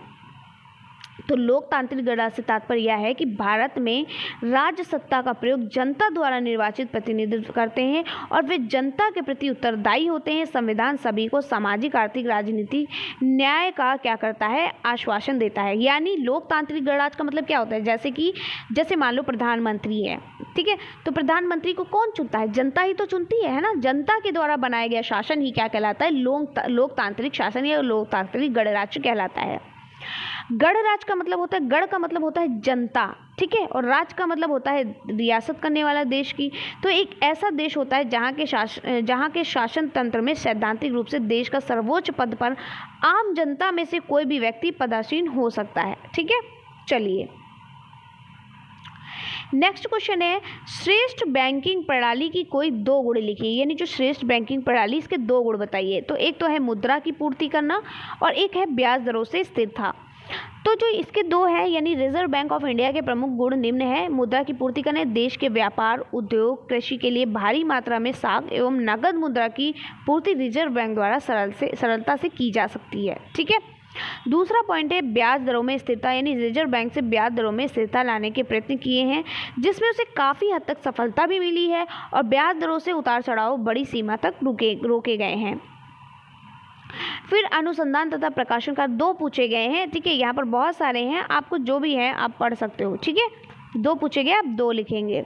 चलिए फिर भी मैं आपको पढ़ा देती हूँ, आप ये मत सोचिएगा कि पढ़ाया नहीं, लेकिन दो ही पूछे गए थे तो टाइम वेस्टिंग लग रहा है। चलिए फिर भी अनुसंधान तथा प्रकाशन कार्य, मैंने इसलिए इतने सारे लिख दिए कि हो सकता है 4 पूछ ले, 5 पूछ ले। तो रिजर्व बैंक के अनुसंधान बहुत महत्वपूर्ण रहे हैं जिन्हें बैंक के द्वारा समय समय पर प्रकाशित किया जाता है। इन प्रकाशनों का अध्ययन सरकार हेतु ही नहीं बल्कि प्रधानाध्यापकों, अनुसंधानकर्ताओं तथा अर्थशास्त्रियों के लिए भी बहुत महत्वपूर्ण सिद्ध हुआ है। अब बैंक अर्थव्यवस्था को सुदृढ़ बनाना, देश में बैंकिंग व्यवस्था को मजबूत, संगठित और कार्यकुशल बनाने में रिजर्व बैंक का बहुत ज़्यादा योगदान रहा है। यानी रिजर्व बैंक ऑफ इंडिया को अंतिम ऋण दाता के रूप में रिजर्व बैंक से बहुत सी बैंकों को समय समय पर टूटने से बचाया गया है। इसके साथ साथ मौद्रिक तथा शाख नियंत्रण, तो मुद्रा तथा शाख नियंत्रण की विभिन्न विधियों को समय समय पर प्रयोग करके रिजर्व बैंक देश में शाख नियंत्रण को प्रभावी बना रहा है, जिससे मुद्रास्फीति एवं मुद्रास्फीति और मंदों को रोकने में सरकार को सहायता मिलती है। नेक्स्ट है विनिमय नियंत्रण तथा विनिमय दरों से स्थिरता, यानी विनिमय नियंत्रण की विधियों को स्वयं प्रयोग करके सरकार को स्वयं समय समय पर उचित सुझाव देकर रिजर्व बैंक ने देश को संकट काल में विदेशी विनिमय उपलब्ध कराकर राष्ट्र की महत्वपूर्ण सेवा की है। इसके अलावा रिजर्व बैंक के विभिन्न कदमों में विभिन्न दरों से भी स्थिरता बनी रही है। चलिए अगला क्वेश्चन है उपभोक्ता। ठीक है, उपभोक्ता के अधिकार और कर्तव्य क्या हैं। उपभोक्ता यानी जिसे हम क्या बोलते हैं, उपभोक्ता के अधिकार और कर्तव्य। तो चलिए उपभोक्ता का मतलब क्या होता है, यानी कि सभी प्रकार के खतरनाक सामानों और सेवाओं से सुरक्षा का अधिकार। उपभोक्ता के अधिकार, उसका कर्तव्य क्या है कि जो अलग अलग प्रकार के जो खतरनाक सामान होते हैं और उनसे सेवा करने से सुरक्षा का अधिकार। सभी वस्तुओं और सेवाओं के प्रदर्शन और गुणवत्ता के बारे में पूरी तरह से सूचित करने का अधिकार, यानी कि जो उपभोक्ता होता है उसका अधिकार कर्तव्य होता है कि सभी वस्तुओं और उनकी सेवाओं को प्रदर्शन और गुणवत्ता, यानी उसके क्या गुण हैं, क्या दोष है, उसके बारे में पूरी तरीके से सूचित करने का अधिकार होना चाहिए। माल और सेवाओं के मुक्त विकल्प का अधिकार होना चाहिए। उपभोक्ता का हितों से संबंधित बड़ी निर्णय लेने वाली प्रक्रियाओं में सुनवाई का अधिकार होना चाहिए। उपभोक्ता का कर्तव्य क्या होना चाहिए, उपभोक्ता जब कोई वस्तु खरीदता है या आवश्यक है उसको, ठीक है, खरीदता है तो यह आवश्यक है कि उस वस्तु की रसीद अवश्य ले ले। आप जब किसी, देखिए आप लोग बड़े बड़े क्या बोलते हैं, दुकानों पे जाते हैं या अभी भी आप लोग मॉल वगैरह में जाते हैं, क्या होता है जब आप किसी चीज़ को खरीदते हैं तो उसके लिए आपको एक रसीद दी जाती है, ठीक है। उसकी वस्तु में उसकी वस्तु की गुणवत्ता, उसका ब्रांड, उसकी मात्रा, उसकी शुद्धता, मानक, माप तौल, उत्पाद और निर्माण की तिथि, ठीक है, उसमें सारी चीज़ें लिखी होती है। इसके साथ साथ उपभोक्ता की अंतिम तिथि, निर्माण की तिथि भी लिखी होती है। यानी मान लो आप कोई भी प्रोडक्ट खरीद रहे हो तो उसमें लिखा होता है ना कि ये इतने साल से इतने साल तक, मतलब 11 में शुरू होगा और 13 तक चलेगा, इस तरीके से लिखा होता है ना। तो उपभोग की अंतिम तिथि, गारंटी या वारंटी पेपर और गुणवत्ता का निशान जैसे ISI जिसको बोलते हैं वो होता है, ठीक है। चलिए नेक्स्ट है, भारत में औद्योगिक विकास के लिए सुझाव दीजिए। भारत में औद्योगिक विकास के क्या क्या सुझाव हैं? तो पहला सुझाव यह है कि प्राकृतिक संसाधनों का सर्वेक्षण व दहन करना, यानी किसी भी देश के उद्योगों को आधार उस देश के प्राकृतिक संसाधन से होते हैं, अतः उद्योगों के विकास के लिए प्राकृतिक संसाधनों का सर्वेक्षण और ज्ञात प्राकृतिक संसाधनों का दोहन किया जाना चाहिए। इससे औद्योगिक विकास संभव हो सकेगा। दूसरा पॉइंट है कुशल उद्यमियों को प्रोत्साहन, यानी भारत जैसे विकासशील देश में आज भी योग्य उद्यमियों का अभाव है, क्योंकि भारत में उद्यमी जोखिम वहन करने से बचते हैं और भारतीय उद्यमियों को उद्योगों की स्थापना के लिए प्रोत्साहित किया जाना चाहिए तथा उनके लिए बीमे की उचित व्यवस्था भी की जानी चाहिए जिसमें वे जोखिम वहन करने के लिए तैयार हो जाएं। नेक्स्ट है वित्तीय सुविधाएं। वित्तीय सुविधाओं की व्यवस्था होनी चाहिए क्योंकि उद्योगों की स्थापना और विकास में पूंजी की आवश्यकता पड़ती है, ठीक है। तो इसलिए आवश्यकता इस बात की है कि उद्यमियों के लिए पर्याप्त एवं सस्ते ब्याज पर पूंजी की सुविधाजनक व्यवस्था हो। चलिए, बहुत ही बढ़िया क्वेश्चन पूछा गया है कि दिन और रात होने का मुख्य कारण क्या है। तो आपको पता है कि जो पृथ्वी जो है वो सूर्य के प्रकाश से प्रकाशित होती है। पृथ्वी का ना कोई अपना प्रकाश होता है, ना कोई अपनी ऊष्मा होती है, इसलिए वो किसके प्रकाश से प्रकाशित होती है? सूर्य के प्रकाश से प्रकाशित होती है, ठीक है। तो पृथ्वी के अपने अक्ष पर घूर्णन करने के कारण, जब पृथ्वी अपने अक्ष पर घूर्णन करती है तो घूर्णन करने के कारण दिन और रात होते हैं। क्यों? क्योंकि जब पृथ्वी के घूर्णन करने पर पृथ्वी का जो भाग सूर्य की तरफ सामने होता है वहाँ दिन होता है, और जो पृथ्वी का भाग सूर्य से विपरीत होता है वहाँ पर क्या होता है? अंधेरा होता है, तो वो रात होती है वहाँ पर, ठीक है। चलिए, वनों से क्या लाभ है? आपको पता है वनों से हमें 2 तरीके के लाभ होते हैं, एक तो प्रत्यक्ष होता है और एक परोक्ष होता है। तो प्रत्यक्ष लाभ क्या होता है? लकड़ी की प्राप्ति होती है, ठीक है। वनों से हमें क्या होता है? लकड़ी प्राप्त होती है। जानवरों के लिए हमें चारागाह यानी चारा वगैरह मिलते हैं। रोजगार प्राप्ति होती है। लघु उद्योगों में सहायक होते हैं। विदेशी मुद्रा की भी प्राप्त होती है। सेकेंड पॉइंट है वनों से अप्रत्यक्ष लाभ क्या होते हैं? अप्रत्यक्ष लाभ ये होता है कि वर्षा में सहायक होते हैं ये, ठीक है। प्रदूषण रोकने में भी सहायक होते हैं। भूमि की जो उर्वरता शक्ति यानी ये उर्वरक शक्ति जो होती है, उर्वरता शक्ति उसको बढ़ाने में सहायक होते हैं। रोग मुक्ति में सहायक होते हैं, रोग को मुक्त करने में सहायक होते हैं। बाढ़ नियंत्रण में भी, बाढ़ को रोकने में भी सहायक होते हैं। प्रकृति के संतुलन को बनाए रखने में भी सहायक होते हैं, ठीक है। नेक्स्ट क्वेश्चन है अपक्षय और अपरदन में अंतर स्पष्ट कीजिए, ठीक है। यानी अपक्षय क्या होता है और अपरदन क्या होता है?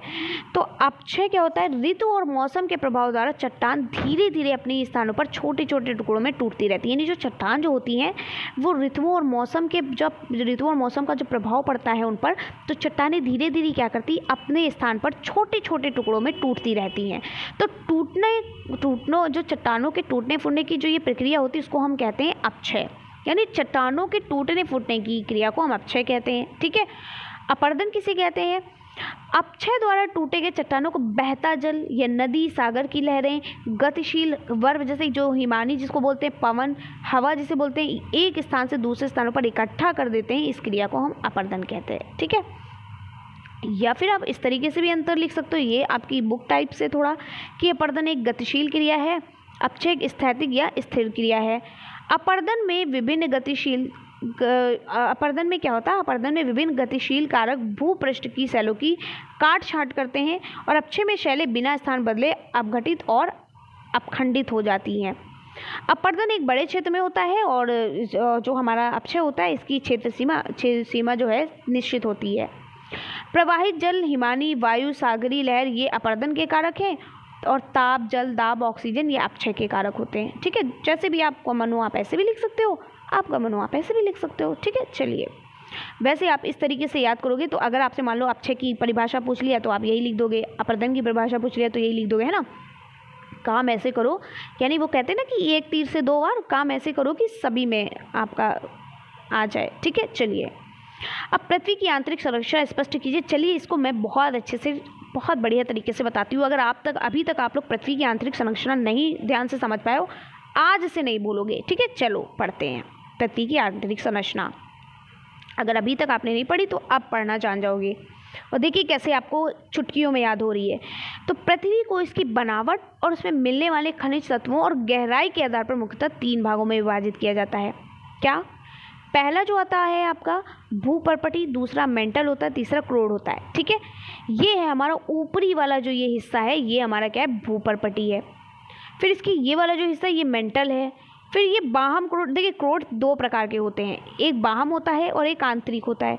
तो अंदर वाला, जाहिर सी बात है, अंदर वाला आंतरिक होगा, बाहर वाला बाह्य होगा। ठीक है, तो इस तरीके से आपको गोला बना लेना है। सबसे पहले आपको बताना है ये पृथ्वी का बाहरी हिस्सा ये क्या है, भूपर्पटी है। ठीक है, आप अपनी तरीके से भाई इसी तरीके से तो बनाओगे। फिर दूसरा वाला भाग बनाना तो कह देना ये मेंटल है। ठीक है, तीसरा बनाना, और तीसरा और चौथा इसी में मिला हुआ बनाना। तो तीसरा का ये जो बाहरी हिस्सा है ये आपका क्या हो जाएगा, बाह्य क्रोड, और अंदर का आंतरिक क्रोड। ठीक है, समझ में आ गया। चलिए आगे बढ़ते हैं। अब हम पढ़ते हैं क्या है ये क्रस्ट। देखिए भूपर्पटी को हम इंग्लिश में क्रस्ट कहते हैं, मेंटल को मेंटल ही कहते हैं, और क्रोड को हम कोर कहते हैं। ठीक है, चलिए क्रिस्टल क्या होता है, ये ठोस परत पृथ्वी का सबसे बाहरी भाग है। ठीक है, ये पृथ्वी का सबसे बाहरी भाग होता है और सबसे क्या होता है, ठोस होता है, ठोस परत होती है। ठीक है, क्रस्ट की जो मोटाई है महासागरों और महाद्वीपों पे अलग अलग होती है, यानी महासागर में अलग होती है, महाद्वीप में अलग अलग होती है। महाद्वीप से कम और महासागरों से कम और महाद्वीपों से ज़्यादा होती है। ठीक है, चलिए अब क्रस्ट का निर्माण, देखिए क्रस्ट का निर्माण जो है 2 तरीके से हुआ है, एक तो सिलिका और एल्यूमिनियम के द्वारा होता है। तो आपने पढ़ा ना कि सियाल, क्रस्ट यानी भूपर्पटी भाग को हम हिंदी में सियाल कहते हैं। ठीक है, क्या कहते हैं, सियाल कहते हैं। सियाल, सीमा, नीफे। ठीक है, 3 प्रकार की होती है आंतरिक संरचना, सियाल, सीमा और नीफे। तो सियाल हम क्यों कहते हैं, अगर आपसे पूछा जाए सियाल क्या होता है, तो पृथ्वी की पहली परत को कहते हैं, यानी जिसे हम क्रस्ट बोलते हैं। इसको सियाल यानी सिलिका और एल्यूमिनियम से बना हुआ है, तो सी से सी हो गया, सिलिका से का सी ले लिया और एल्यूमिनियम का एल ले लिया। एल्यूमिनियम आप ऐसे तो लिखते हो, सिलिका को एसआई लिखते हो, एल्यूमिनियम को एल लिखते हो, तो इसीलिए इसको सियाल इस तरीके से लिख लिया गया। ठीक है, तो इसलिए इस परत को सियाल कहा जाता है। क्यों? क्योंकि ये सिलिका और एल्यूमिनियम की बनी होती है। अब आपको पता चल गया, अगर आपसे कहा जाए कि सियाल की परत किससे बनी होती है, तो सी से आप याद रख लेना सिलिका, और एल से एल्यूमिनियम। ठीक है, सियाल और यानी कि सिलिका और एल्यूमिनियम की बनी होती है, तो अब आप भूलोगे नहीं। ठीक है, चलिए इस परत को लिथोस्फीयर भी कहा जाता है। इस परत का घनत्व 2.57 से 2.90 तक है। ठीक है, चलिए अब मेंटल ये दूसरी परत होती है, और आपको बता दें मेंटल को हम क्या कहते हैं, सियाल पहली परत को कहते हैं, और मेंटल को हम सीमा कहते हैं। ठीक है, सियाल, सीमा और नीफे। तो सीमा होती क्योंकि ये सिलिका और मैग्नीज की बनी होती, सीमा। ठीक है, सीमा यानी सिलिका और मैग्नीशियम की बनी होती है, मैग्नीशियम की बनी होती है ना। तो सियाल, सिलिका और मैग्नीशियम की यानी सीमा। ठीक है, चलिए ऐसे याद हो गया। तो क्रस्ट के निचले भाग को मेंटल कहा जाता है। इसके आयतन का 83% तथा द्रव्यमान का 67% भाग यही होता है। मेंटल का निर्माण सिलिका और मैग्नीशियम से हुआ है, इसलिए इस परत को सीमा कहा जाता है। ठीक है, इस परत को पायरोस्फीयर कहा जाता है। ठीक है, इस परत का घनत्व 2.90 से 4.75 तक है, यानी 4.75 तक है। क्रोड क्या होता है, मेंटल के निचले भाग को क्रोड कहा जाता है। ये भाग पृथ्वी के निचले मेंटल से केंद्र तक होता है, पृथ्वी के केंद्र तक है। इसका निर्माण मुख्य रूप से निकिल और लोहे से होता है, इसलिए इसको हम क्या कहते हैं, लोहे को हम इंग्लिश में क्या बोलते हैं, आयरन बोलते हैं। ठीक है, आयरन तो यानी नीफे, आयरन को हम Fe से लिखते हैं, तो इसलिए इसको नीफे कहा जाता है। ठीक है, पृथ्वी के अंदर जाने पर तापमान से ज़्यादा दाब अधिक क्यों हो जाता है, इसी वजह से पृथ्वी का क्रोड ठोस अवस्था में है। ठीक है, पृथ्वी के अंदर जाने पर तापमान से ज़्यादा दाब अधिक हो जाता है। ठीक है, यहाँ पर ये अधिक हो जाता है, इसी वजह से पृथ्वी का क्रोड ठोस अवस्था में।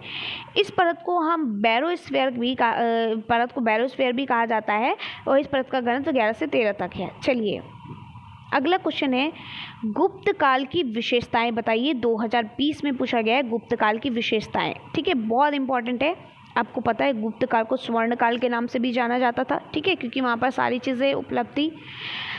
तो गुप्त काल को संस्कृति विकास में भारत के स्वर्ण काल के रूप में जाना जाता है। इसे सर्वोच्च और सबसे उत्कृष्ट समयों में से एक माना जाता है। ठीक है, नेक्स्ट पॉइंट है गुप्त काल राजाओं ने गुप्त संस्कृत साहित्य का संरक्षण किया। उन्होंने उदारता पूर्वक संस्कृत के विद्वानों और कवियों की मदद की है। तीसरा पॉइंट है इस काल में मंदिरों का निर्माण ऊंचे चबूतरों पर हुआ। ठीक है, शुरू में मंदिरों की छतें चपटी होती थी, बाद में शिखरों का निर्माण हुआ। मंदिरों में सिंह मुख यानी जो सिंह यानी शेर का मुख, पुष्प पत्र, गंगा यमुना की मूर्तियां और झरोखे आदि के कारण मंदिरों में अद्भुत आकर्षक हैं। ठीक है, चौथा पॉइंट था कि गुप्त काल में मूर्ति कला में प्रमुख केंद्र मथुरा, सारनाथ और पाटलिपुत्र थे। पांचवा है कि गुप्त प्रशासन की एक प्रमुख विशेषता यह थी कि वे केंद्र से लेकर ग्राम तक प्रशासन की सुविधा के लिए क्षेत्र का विभाजन किया गया था। गुप्त शासन जो शासक है वो शासन का केंद्र बिंदु हुआ करते थे, क्योंकि शासन व्यवस्था जो है वो राजतंत्रात्मक और वंशानुगत थी। राजतंत्रात्मक यानी राजा वहाँ पर होते थे और राजा का बेटा, वंशानुगत यानी कि राजा के बाद कौन आएगा, उसका बेटा आएगा, फिर उसके बेटे के बाद उसका बेटा आएगा, तो इसलिए वंशानुगत थी। ठीक है, चलिए वंश पर आधारित थी। अब है वायुमंडल के संगठन और संरचना को सविस्तार लिखिए। तो वायुमंडल किसे कहते हैं? तो हमारी पृथ्वी के चारों ओर से वायु की घनी चादर से घिरी, हमारी पृथ्वी जो है वो चारों ओर से किससे घिरी हुई है? वायु की घनी चादर से घिरी हुई है, जिसे हम वायुमंडल कहते हैं। तो वायुमंडल किसे कहते हैं? हमारी पृथ्वी चारों ओर क्या है? घनी चादर से, वायु की घनी चादर से घिरी हुई है, जिसे हम वायुमंडल कहते हैं। पृथ्वी पर सभी जीव जीवित रहने के लिए किसकी ज़रूरत पड़ती है? सभी जीव को जीवित रहने के लिए वायुमंडल की ज़रूरत पड़ती है। तो वायुमंडल पर निर्भर होते हैं। यह हमें सांस लेने के लिए क्या प्रदान करती है? वायु प्रदान करती है। और सूर्य की हानिकारक किरणों से हमें बचाती है, हमारी रक्षा करती है। ठीक है, तो चलिए इन्होंने क्या लिखा, लिखते हैं हमारी पृथ्वी चारों ओर से वायु की घनी चादर से घिरी हुई है, जिसे वायुमंडल कहते हैं। पृथ्वी पर सभी जीव जीवित रहने के लिए वायुमंडल पर निर्भर हैं।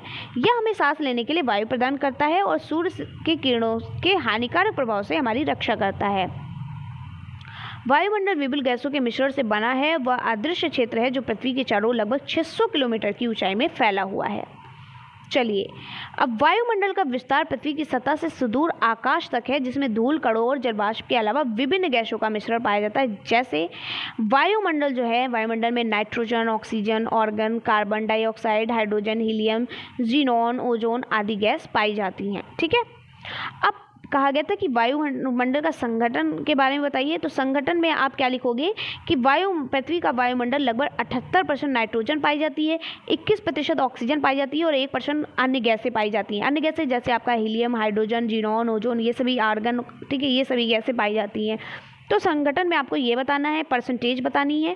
और अगर संरचना कहता है पृथ्वी के वायुमंडल की संरचना और उसकी परतें, तो वायुमंडल की संरचना 5 प्रकार की है। क्षोभ मंडल, समताप मंडल, मध्य मंडल, आयन मंडल, बहिर्मंडल से मिलकर बनी हुई है। ठीक है, चलिए नेक्स्ट क्वेश्चन है भारत की मौद्रिक नीति स्पष्ट कीजिए। भारत की जो मौद्रिक नीति है उसका क्या उद्देश्य है, उसको स्पष्ट कीजिए, या उसका क्या उद्देश्य है। तो मौद्रिक नीति और आर्थिक विकास को प्रोत्साहन, पहला पॉइंट ये है कि भारत में पूंजी निर्माण की दर बहुत नीची है और पूंजी निर्माण के लिए 3 स्वतंत्र परिवर्तनशील तत्व आए हैं, जैसे बचत है, वित्तीय क्रियाशीलता और विनियोग हो गया। फिर दूसरा है आर्थिक विकास के लिए पर्याप्त वित्त और प्रबंधन करना और कीमत जो है स्थिरता कायम रखना होना चाहिए। थर्ड पॉइंट है आर्थिक असमानताओं को कम करना। चौथा है ऋण प्रबंध करना। ठीक है, या आप इस तरीके से सिर्फ पॉइंट भी लिख सकते हो, अंतर्गत ना लिखो, सिर्फ पॉइंट लिख सकते हो। ठीक है, पॉइंट लिखिएगा क्योंकि 2 नंबर का है और बहुत ज़्यादा टाइम नहीं कि आप इतना उतार के लिखिए, तो सिर्फ पॉइंट याद कर लीजिए। पहला पॉइंट है मौद्रिक नीति और आर्थिक विकास को प्रोत्साहन करना। दूसरा पॉइंट है आर्थिक असमानताओं को कम करना। तीसरा पॉइंट है ऋण प्रबंध करना। ठीक है, इस तरीके से पॉइंट भी लिख सकते हो। तो चलिए इसके अंतर्गत बता देते हैं कि आर्थिक असमानताओं को कम करना यानी आर्थिक विकास के साथ साथ आर्थिक असमानताओं में भी वृद्धि होती है। यह एक बड़ी समस्या है और मौद्रिक नीति में इस प्रकार की व्यवस्था होनी चाहिए कि कम आयु वाले व्यक्ति को, आयु यहाँ होगा, ठीक है, कम आय वाले व्यक्ति को सस्ती दरों से ऋण प्राप्त हो सके। ऋण का प्रबंध करना, यानी भारत में मौद्रिक नीति का बहुत बड़ा कार्य सार्वजनिक ऋण का प्रबंधन करना है। सार्वजनिक ऋण की व्यय लागत को न्यूनतम बनाना है और केंद्रीय बैंक सरकारी जो बॉन्ड जो होते हैं उन बॉन्डों के क्रय विक्रय और सार्वजनिक ऋण के ढांचे तथा संरचना के समय समय पर परिवर्तन करने का दायित्व लेना है। ठीक है, चलिए नेक्स्ट क्वेश्चन है आपका, मंगोल आक्रमण और उनके प्रभाव को स्पष्ट कीजिए। ठीक है, तो मंगोल पर आक्रमण कब हुआ और उनके क्या क्या प्रभाव, मंगोल पर जब आक्रमण हुआ तो उस पर क्या प्रभाव पड़े। ठीक है, मंगोल के आक्रमण से क्या प्रभाव पड़ा। तो मंगोल आक्रमण दिल्ली सुल्तानों के समक्ष भारत की उत्तर पश्चिमी सीमा की रक्षा का प्रश्न सदैव विद्यमान रहा है। इस दिशा से भारत का मंगोल आक्रमणकारियों के आक्रमण का भय सदैव बना रहा। इस समस्या को सुलझाने में दिल्ली के सम्राटों को अपनी सेनाओं की शक्ति को बढ़ाना पड़ा और अपनी सीमा की सुरक्षा की ओर ध्यान देना पड़ा। तो चलिए इससे समस्या क्या हुई और इस पर क्या प्रभाव पड़ा। ठीक है, चलिए देखते हैं। चलिए, तो ये जो मंगोल आक्रमण है इससे क्या प्रभाव पड़ा, इससे जो है मंगोल आक्रमण पर इससे क्या प्रभाव पड़ा। इसमें जो है गुलाम वंश में मंगोल में समस्या हुई। ठीक है, दिल्ली सल्तनत का शासनकाल गुलाम वंश के शासनकाल से प्रारंभ होता है और दास वंश के शासन इल्तुतमिश के समय में मंगोल सरदार चंगेर खां ख्वारिज़्म के शाह जलालुद्दीन का पीछा करते हुए भारत में घुस आया था, लेकिन सुल्तान इल्तुतमिश ने भारत को चंगेर खां के आक्रमण से बचा लिया। ठीक है, उसके उपरांत चंगेर खां के पोते मंगू ने सुल्तान बहराम शाह के शासनकाल में आक्रमण किया। इस बार शाही सेना ने मंगोलों को हराकर भगा दिया। फिर जो नसीरुद्दीन थे इनके शासनकाल में मंगोलों के आक्रमण हुए। बलबन के शासनकाल में मंगोलों के भीषण आक्रमण हुए थे। बलबन ने उत्तरी पश्चिमी सीमा प्रदेश की रक्षा का भार अपने पुत्रों को सौंप दिया था और दुर्ग श्रृंखला का निर्माण किया और अनुभवी पठान सैनिकों को उनकी रक्षा के लिए नियुक्त कर दिया। बलबन के शासनकाल में यद्यपि मंगोलों ने अनेक आक्रमण किए, लेकिन सुदृढ़ व्यवस्था के उन्हें आगे बढ़ने में सफलता न मिली। वास्तव में दास वंश के शासकों को अपनी सारी शक्ति उन्होंने रोकने में लगानी पड़ी। फिर खिलजी वंश में मंगोल शासन ने जो है क्या किया, आक्रमण किया। उसके बाद तुगलक वंश में आक्रमण किया। उसके बाद इन्होंने क्या किया फिर इसका जो देखिए ध्यानपूर्वक समझिएगा, यहाँ पर ये कहा गया है कि मंगोल आक्रमण पर आक्रमण जो है वो कहाँ हुए, उनका क्या प्रभाव पड़ा। तो आपको ये बताना है कि गुलाम वंश में मंगोल आक्रमण हुआ, खिजली वंश में मंगोल आक्रमण हुआ, तुगलक वंश में मंगोल आक्रमण हुआ। इसके साथ साथ सिर्फ हेडिंग आपको बतानी है। ठीक है, और मंगोल आक्रमण का परिणाम क्या हुआ अब यहाँ से आपको बताना पड़ेगा। मंगोल आक्रमण के परिणाम से सैनिक तैयारी की गई। दिल्ली सल्तनत की आंतरिक एवं बाह्य नीति पर मंगोलों के आक्रमण का गंभीर प्रभाव पड़ा और जब तक यह संकट था तब तक सुल्तानों को अपनी सैनिक शक्तियां बढ़ानी पड़ी।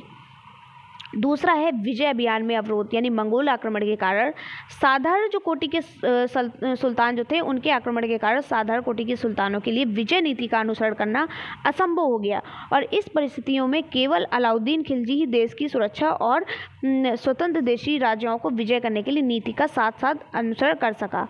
धन जन की हानि भी हुई, प्रजा में भय का प्रसार फैल गया, सल्तनत का पर कुप्रभाव पड़ा। तो ये सभी मंगोल शासन के क्या हैं, आक्रमण के प्रभाव थे। ठीक है, चलिए नेक्स्ट है नवीन औद्योगिक नीति 1991 की आवश्यकता एवं महत्व को स्पष्ट कीजिए। अब आपको एक बात बता दें, आप लोग सोच रहे होंगे ये पूरा नहीं पढ़ाया, तो आपको सिर्फ इसमें हेडिंग याद करनी है। आपको ये मैंने इसलिए दिया है, ये अंदर जो अंडरलाइन जो चीज़ें हैं वो इसलिए दी हैं, आप एक बार इनको पढ़ लीजिएगा ताकि आप समझ लें। अगर सिर्फ आप समझ लोगे तो आप वहाँ पर बना कर भी लिख सकते हो। ठीक है, चलिए अगर यहाँ पर होता कि हाँ पढ़ाई दें तो फिर मैं पढ़ा सकती थी। चलिए नेक्स्ट आपका जो क्वेश्चन है वो ये है, देखिए नेक्स्ट क्वेश्चन क्या है। नेक्स्ट क्वेश्चन ये कहा गया कि नवीन औद्योगिक नीति या नई औद्योगिक नीति 1991 की आवश्यकता महत्वपूर्ण को स्पष्ट कीजिए।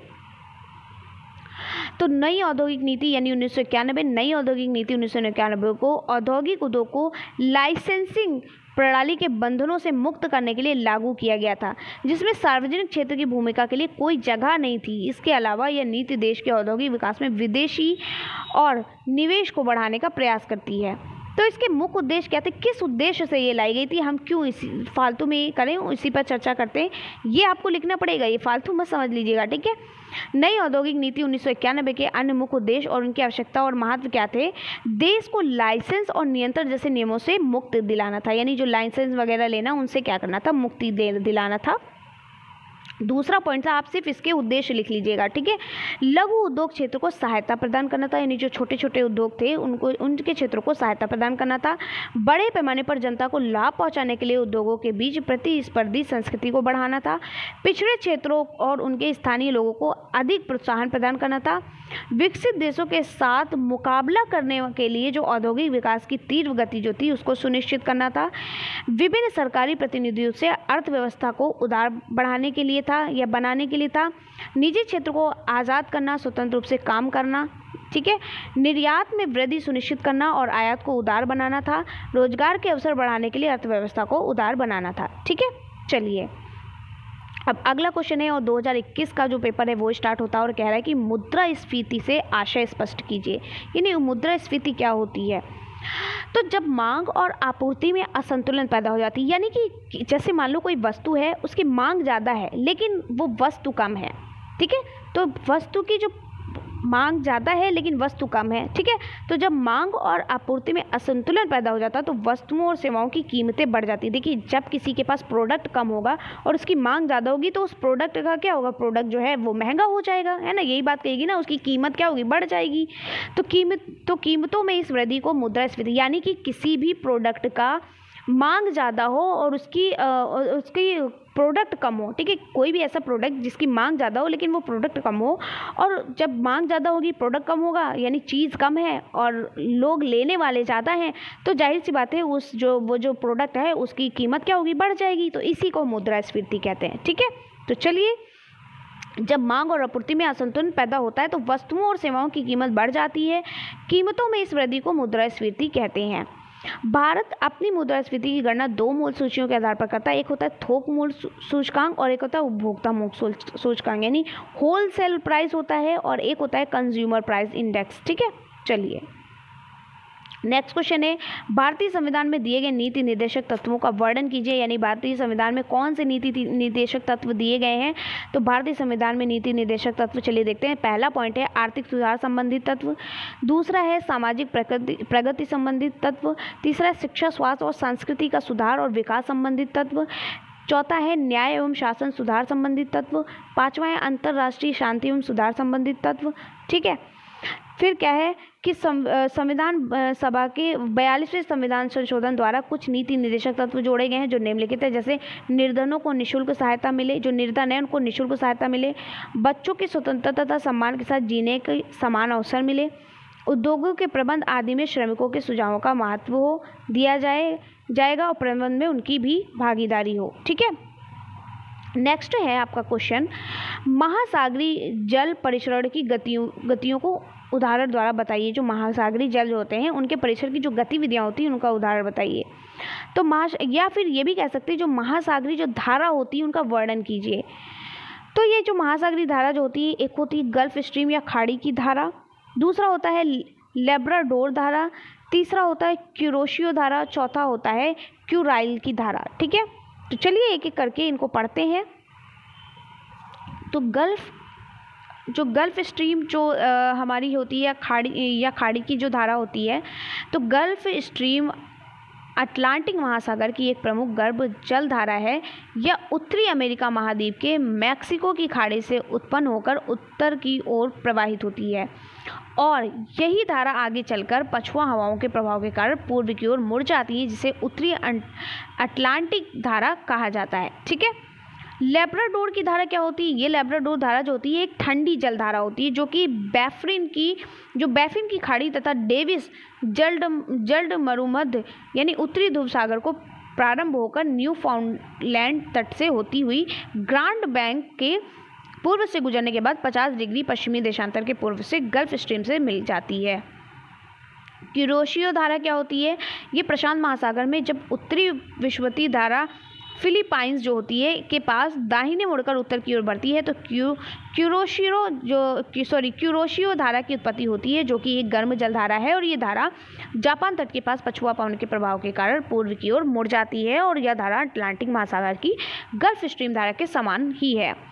नेक्स्ट है क्यूराइल की धारा। यह एक ठंडी जलधारा है जिसके द्वारा आर्कटिक महासागर का ठंडा जल प्रशांत महासागर में लाया जाता है, और इसकी तुलना आर्कटिक महासागर की लैब्राडोर धारा से की जाती है। जब यह क्यूरोशियो की गर्म धारा से मिलती है तो वहाँ पर कोहरा पड़ता है और सागरीय यातायात के लिए क्षतिकारक होता है।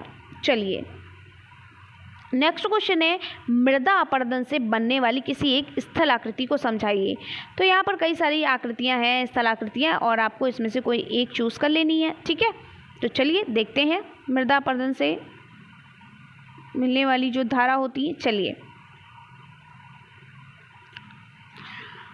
तो मृदा अपरदन सबसे पहले हम देखते हैं अपरदन होता क्या है। तो अपरदन का अर्थ होता है या अनक्षादन प्रक्रम की वह प्रक्रिया जिसमें अपरदन के कारकों जैसे पवन, नदी, हिमानी, समुद्री लहरें, धाराएं और अपक्षित पदार्थ का मलबा स्थानांतरण होता है, यानी इकट्ठा होता है एक स्थान से दूसरे स्थान पर जो होता है। यह दूसरे शब्दों में कह सकते हैं कि अपक्षय द्वारा विखंडित वियोजित चट्टानें, बहते हुए जल, नदी, सागर की लहरें, गतिशील बर्फ यानी हिमानी, पवन आदि द्वारा एक स्थान से हटाकर दूसरे स्थान पर जमा की जाती इस क्रिया को अपरदन कहते हैं।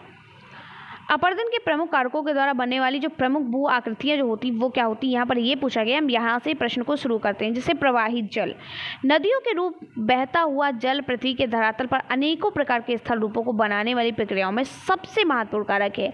नदी का जो अपरदन होता है वो कार्य नदी के ढाल, जल की मात्रा और वेग पर निर्भर करता है। जब नदी पर्वतीय क्षेत्र में ऊर्ध्वाधर अपरदन द्वारा निरंतर अपनी घाटी तली को काटकर उसकी गहरा कर देती है तो इसे अंग्रेजी के अक्षर में वी के आकार की घाटी के नाम से जाना जाता है, यह निर्माण होता है।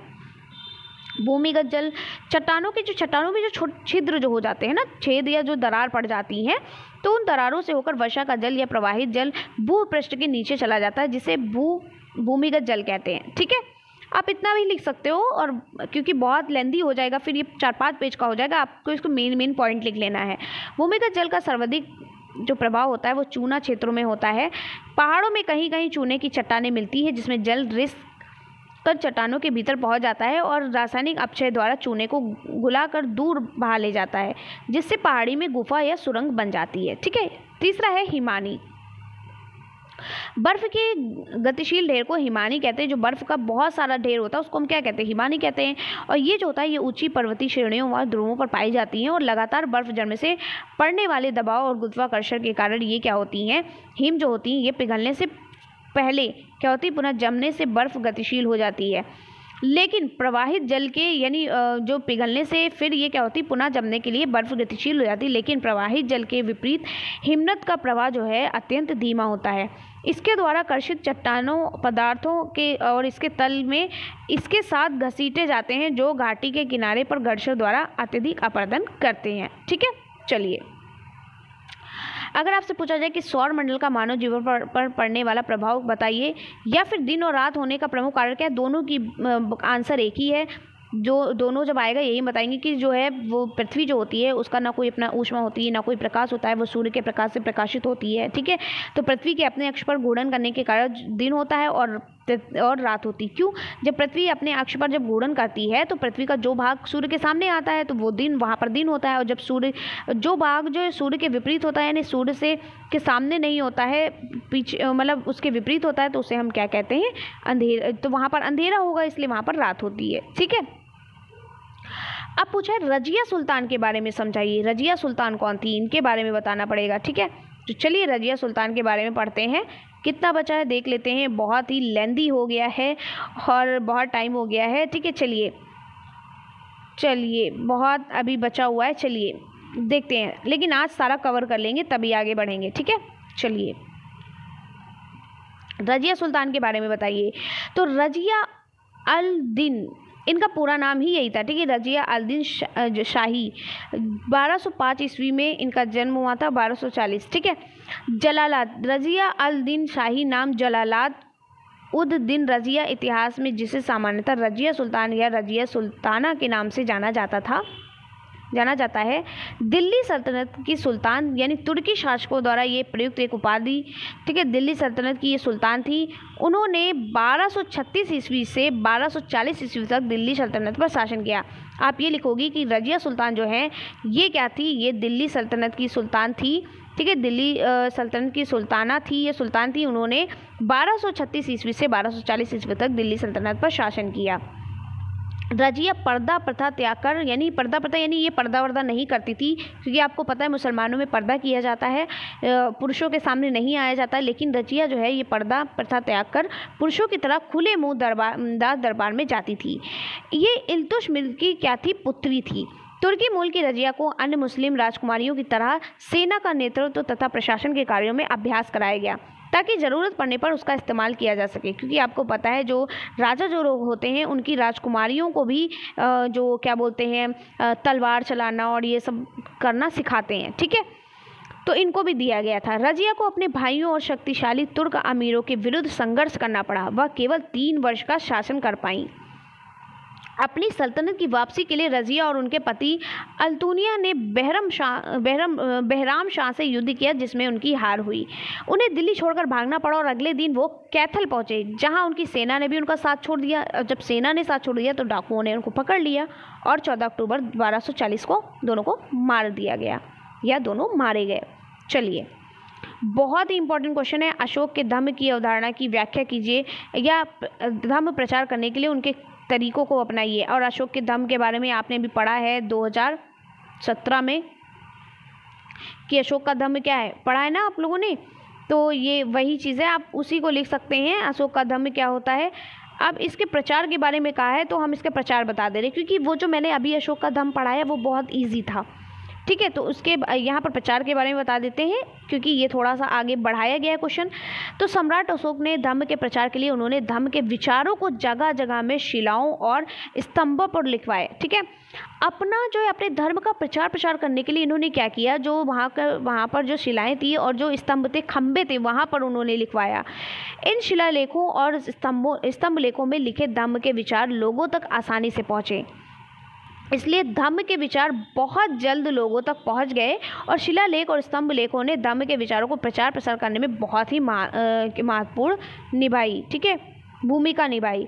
दूसरा पॉइंट था, सम्राट अशोक ने खुद भी अपने व्यक्तिगत आचरण को धम्म विचारों के अनुकूल बनाया, यानी धर्म के विचार के अनुकूल बनाया। उन्होंने पशुवध बंद कर दिया, यानी कि पशुओं को मारना बंद कर दिया, मांस खाना बंद कर दिया, दान दक्षिणा जैसे कर्म करने लगे, यानी दान देने लगे, गुरु दक्षिणा देने लगे, बहुत से तीर्थ यात्राएं की, ठीक है, सभी धर्मों को समान दृष्टि से देखने लगे। अगला था उनसे जन कल्याण का कार्य करना शुरू कर दिया। उन्होंने जो है जन कल्याण का कार्य करना शुरू कर दिया और बहुत से धार्मिक और सामाजिक उत्सव मनाना शुरू कर दिया, ठीक है। जो धार्मिक और जो सामाजिक उत्सव होते हैं उनको मनाना शुरू किया और राज विस्तार की नीति को त्याग दिया, युद्ध करना बंद कर दिया और उन्हें अहिंसावादी नीति को अपनाया, ठीक है। वे गरीबों और निर्बलों की मदद करने लगे। वे अलग अलग समुदाय के बीच सहयोग की भावना स्थापित करने की कोशिश की। इसके साथ साथ उन्होंने धर्म गुरुओं की भी नियुक्ति की, ताकि वे जनता के बीच प्रेम और मेल मिलाप की भावना को बढ़ावा दे सके। 5वां पॉइंट है, क्योंकि उसने अपने अधिकारियों को भी उन्होंने धर्म के विचारों का पालन करने को कहा, यानी अपने धर्म के विचारों का पालन करने को कहा और धार्मिक कार्य करने का आदेश दिए, ठीक है। तो चलिए बस यहाँ तक ठीक है। और ये देखिए कभी कभी पूछ लिया जाता है कि धर्म के सिद्धांत बताइए, तो सिद्धांत अगर पूछे तो मैंने आपको बताया था ना कि इन्होंने सबसे पहले कहा कि माता पिता की सेवा करिए, ठीक है, पशुओं को मत मारिए, पशुओं की बलि देने को बंद किया। इन्होंने कहा कि शिक्षकों का सम्मान करिए, ठीक है, आप गरीबों का सम्मान करिए, जानवरों को, ठीक है, जानवरों को मानव की तरह व्यवहार करिए, मानवीय व्यवहार करिए जानवरों के साथ, कैदियों के साथ, नौकरों के साथ, ठीक है, ये सभी इन्होंने कहा। इन्होंने दान देना शुरू कर दिया, यही सारी बातें लिखी हुई हैं, ठीक है। चलिए नेक्स्ट क्वेश्चन है, उदारीकरण के विषय में स्पष्ट कीजिए। क्या कहा गया है कि उदारीकरण के विषय में स्पष्ट कीजिए। तो व्यवस्था से अनावश्यक गतिविधियों को घटाकर उसे उदारवादी बनाने की प्रक्रिया उदारीकरण कहलाती है। यानी कि जब भी कोई व्यवस्था होती है उससे जो हमारी जो चीज़ें ज़रूरत में नहीं आती, काम जो ज़रूरत की नहीं होती चीज़ें, उनको हटाकर जो ज़रूरत की चीज़ें हैं उनको लाने की जो प्रक्रिया बनाएगी उसे उदारीकरण कहते हैं। आर्थिक उदारीकरण की बात करें तो इसका अर्थ है व्यापार को अनावश्यक प्रतिनिधियों से मुक्त करना, नियम कानून को सरल बनाना, ताकि स्वतंत्र बाजार व्यवस्था का निर्माण किया जा सके, ठीक है। चलिए पवन किसे कितने प्रकार की होती हैं तो आपको पता है पवन किसे कहते हैं। सबसे पहले हम ये पढ़ लेते हैं, यानी जिसे हम वायु बोलते हैं। तो गतिशील वायु को हम क्या कहते हैं? पवन कहते हैं या विंड कहते हैं। यह गति पृथ्वी की सतह के लगभग समांतर रहती है। पृथ्वी से कुछ मीटर ऊपर तक के पवन को सतही पवन और 200 मीटर या अधिक ऊंचाई के पवन को उपरितन पवन कहते हैं। ठीक है, तो पवन के प्रकार के कितने होते हैं? पवन 2 प्रकार की होती हैं, स्थायी और अस्थायी पवन। ठीक है, स्थायी पवन कौन कौन सी होती है? जैसे प्रचलित पवन हो गई, ठीक है, आपकी व्यापारिक पवन हो गई, पछुआ पवन हो गई, ठीक है, और ध्रुवी पवन हो गई। और अस्थायी पवन कौन कौन सी होती है? मानसूनी पवन हो गई, ठीक है, और मानसूनी पवन भी 2 प्रकार की होती है, शीतलकालीन मानसून पवन, ठीक है, और ग्रीष्म मानसून। ठीक है, चलिए, तो यहाँ पर मैं थोड़ा सा आप लोगों के पवन को पढ़ा देती हूँ क्योंकि ये इंपॉर्टेंट टॉपिक है, इसको मैं नहीं छोड़ सकती। ठीक है, इसके अलग अलग पॉइंट भी पूछे जा चुके हैं। तो स्थायी पवन कौन कौन सी होती है? जैसे प्रचलित पवन, ठीक है, प्रचलित पवन जो स्थायी पवन के अंतर्गत आती है। उपोष्ण उच्च वायुदाब कटिबंध से भूमध्य रेखा के निम्न वायुदाब कटिबंधों की ओर चलने वाली पवनों को प्रचलित पवनें कहते हैं। ठीक है, इसे सनातनी, स्थायी या ग्रहीय पवनें भी कहा जाता है क्योंकि ये पवन वर्ष भर एक ही दिशा में चलती रहती हैं। ठीक है, बस इतना ही आप पढ़ लीजिए, ज़्यादा पढ़ने की ज़रूरत नहीं है, थोड़ा थोड़ा सा याद करिए। व्यापारिक पवन किसे कहते हैं? दोनों गोलार्धों में उपोष्ण उच्च वायुदाब की पेटियों से भूमध्य रेखीय निम्न वायुदाब की तरफ पवनें चलती हैं। इनकी दिशा वर्ष भर निश्चित रहती है, यानी निश्चित होती हैं वर्ष भर। उत्तरी गोलार्ध में इनकी दिशा उत्तर पूर्व से और दक्षिण पश्चिमी तथा दक्षिणी गोलार्ध में दक्षिण पूर्व से उत्तर पश्चिमी होती है। ठीक है, चलिए बस इतना ही पढ़ना, थोड़ा थोड़ा सा पढ़ना। पछुआ पवन क्या होती है? उपोष्ण उच्च वायुदाब की पेटियों से उपध्रुवी निम्न वायुदाब पेटियों की ओर बहने वाली पवन को पछुआ पवन कहते हैं। इनकी दिशा उत्तरी गोलार्ध में दक्षिणी पश्चिमी से उत्तर पूर्व तथा दक्षिणी गोलार्ध में उत्तरी पश्चिमी से दक्षिण पूर्व की ओर होती हैं। ठीक है, चलिए नेक्स्ट है ध्रुवी पवन। ध्रुवी पवन किसे कहते हैं? ध्रुवी उच्च वायुदाब से उपध्रुवी निम्न वायुदाब की ओर चलने वाली पवन को ध्रुवी पवन कहते हैं। उत्तरी गोलार्ध में इनकी दिशा उत्तर पूर्व तथा दक्षिणी गोलार्ध में इनकी दिशा दक्षिण पूर्व होती है। ठीक है, चलिए इसमें थोड़ा सा और पढ़ लीजिएगा कि ये पवन जो होती है ध्रुव से आने वाले के कारण ये हवाएं बहुत ठंडी होती हैं और शुष्क होने के कारण इन हवाओं से वर्षा नहीं होती है। ठीक है, चलिए नेक्स्ट है अस्थायी पवन। अस्थायी पवन कौन कौन सी होती हैं? धरातल पर कुछ पवनें मौसम बदलने के साथ साथ दिशा भी बदलती रहती हैं। ऐसी पवनों को यहाँ पर होगा अस्थायी या समय पहले या अस्थायी पवन कहते हैं। ऐसी पवनों को हम अस्थायी पवन कहते हैं। ठीक है, जो निम्न प्रकार की हैं, जैसे मानसूनी पवन। तो मानसूनी शब्द मूल रूप से अरबी भाषा के मौसम शब्द से बना है जिसका अर्थ होता है मौसम। अरब सागर पर बहने वाली हवाओं को दर्शाने के लिए इस शब्द का प्रयोग किया गया है। इसकी दशा 6 माह उत्तर पूर्व से दक्षिण पूर्व और 6 माह दक्षिण पूर्व से उत्तर पूर्व रहती है। मानसूनी पवनों के चलने के कारण जल और स्थल की भिन्नता है। ठीक है, तापमान की भिन्नता में वायुदाब में भिन्नता पाई जाती है। आधुनिक विचारधारा के अनुसार सिर्फ इतनी ही मान्यताएं काफ़ी नहीं है। ठीक है, फ्लोन ने गतिक उत्पत्ति सिद्धांत पर आधारित तथ्यों को बताया है। मानसूनी पवन 2 प्रकार की होती हैं, शीतकालीन मानसून और ग्रीष्मकालीन मानसून। तो यह स्थल से समुद्र की ओर चलती है, तो ये शुष्क और ठंडी हवाएं होती हैं और इनमें वर्षा नहीं होती है। लेकिन जो ग्रीष्मकालीन मानसून होती है ये हवाएं समुद्र से स्थल की ओर चलते हैं और ये इन हवाओं में जलवाष्प की पर्याप्त मात्रा पाई जाती है, ज़्यादा से ज़्यादा मात्रा पाई जाती है और स्थल पर पहुँचकर इसमें भारी वर्षा होती है। तो भारत में मानसूनी वर्षा होती है। ठीक है, नेक्स्ट और इम्पॉर्टेंट क्वेश्चन है, मैगस्थनीज ने भारत वर्णन का सचिव परिचय, यानी मैगस्थनीज भारत का आया तो उसने क्या क्या बताया। तो मैगस्थनीज जो है यूनान का एक राजपूत था, यानी सेल्यूकस निकेटस के काल में सेल्यूकस निकेटस का ये यूनान था जो चंद्रगुप्त मौर्य के दरबार में आया था। मैगस्थनीज ने इंडिका नामक पुस्तक लिखी थी जो यूनानी भाषा में लिखी गई थी। ये यूनानी भाषा में लिखी गई एक पुस्तक है जिसमें मैगस्थनीज ने मौर्यकालीन भारत के समाज, नगरों और भूगोल आदि का विस्तृत वर्णन किया है। मैगस्थनीज ने लिखा है कि सेना के छोटे बड़े सैनिकों को राजकोष से नगद वेतन दिया जाता है और सेना के काम और प्रबंध में राजा स्वयं दिलचस्पी लेता है। रण क्षेत्रों में वे शिविरों में रहते थे और सेवा और सहायता के लिए राज्य से उनके नौकर भी दिए जाते हैं। ठीक है, तो आपको ये लिखना है कि मैग्नेसीज जो है ये यूनान का एक राजदूत था जो चंद्रगुप्त मौर्य के दरबार में आया था। और मैग्नेसीज ने कौन सी पुस्तक लिखी थी? इंडिका नामक पुस्तक लिखी थी, जिसने भारत के सामाजिक, आर्थिक और राजनैतिक दशाओं के बारे में या उनकी स्थितियों के बारे में दर्शाया है। नेक्स्ट क्वेश्चन है, राजपूत कालीन सामाजिक दशा का वर्णन कीजिए। तो राजपूत जो काल थे, जो राजपूत लोग थे, उनकी जो सामाजिक दशा कैसी थी? तो चलिए उनकी सामाजिक स्थिति के बारे में पढ़ते हैं। सामाजिक दशा पूछे या सामाजिक स्थिति पूछे, बात एक ही है, ठीक है। तो राजपूत की सामाजिक स्थिति के बारे में पढ़ते हैं। तो जो राजपूत थे, राजपूतकालीन अर्थव्यवस्था जो थी, उनका आधुनिक वर्ण व्यवस्था में काफ़ी समानता है। प्राचीन काल से चले आ रहे वर्णों के अतिरिक्त राजपूत ने अपने नवीन उपजातियों का प्रादुर्भाव हुआ। इस काल में लोगों के व्यवसाय के नाम पर उनकी जाति का नाम पड़ गया था। उदाहरण जैसे सोने के काम करने वाला स्वर्णकार। राजपूत काल में बहुविवाह की प्रथा थी, ठीक है। राजपूत काल में बाल विवाह की प्रथा, बहुविवाह की प्रथा, सती प्रथा, जौहर का भी प्रचलन था और स्त्रियों का सम्मान भी किया जाता था और दास प्रथा का भी बहुत ज़्यादा विकास हुआ, ठीक है। चलिए नेक्स्ट क्वेश्चन है, चालुक्य वंश के इतिहास का संक्षिप्त वर्णन कीजिए। तो चोल वंश, चालुक्य वंश, ये सभी आप लोगों ने पढ़ा है ना, मैंने आपको पढ़ाया है। तो चालुक्य वंश की स्थापना पुलकेशिन प्रथम ने 543 ईस्वी में की थी। चालुक्य राजवंश प्राचीन भारत का एक प्रसिद्ध राजवंश है।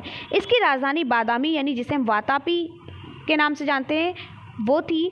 अपने महत्तम विस्तार के समय 7वीं सदी या वर्तमान समय के संपूर्ण कर्नाटक, पश्चिम महाराष्ट्र, दक्षिणी मध्य प्रदेश, तटीय दक्षिणी गुजरात और पश्चिमी आंध्र प्रदेश में फैला हुआ था। नेक्स्ट है, पृथ्वी की आंतरिक संरचना का वर्णन कीजिए। अभी मैंने आपको बताया था पृथ्वी की आंतरिक संरचना, ठीक है।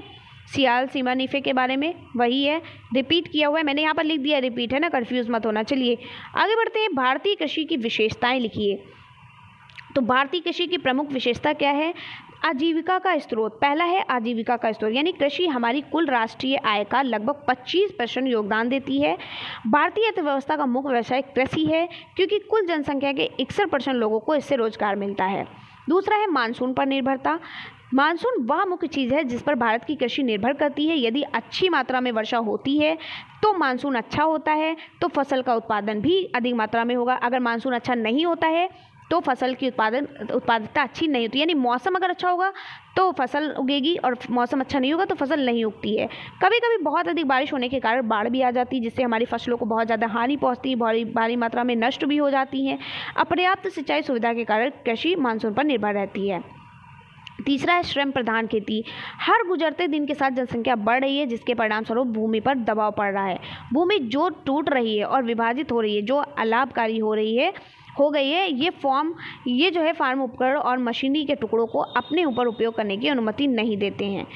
चौथा है अल्प रोजगारी, यानी वर्षा की अनिश्चित मात्रा और अपर्याप्त सिंचाई सुविधाओं के कारण कृषि उत्पादन में कमी आती है, जिससे किसानों को पूरे वर्ष में केवल कुछ महीने ही काम मिल पाता है और उनकी कार्य क्षमता का समुचित उपयोग नहीं हो पाता है, या बदले में विशिष्ट बेरोजगारी के साथ साथ अल्प रोजगारी का कारण बनता है।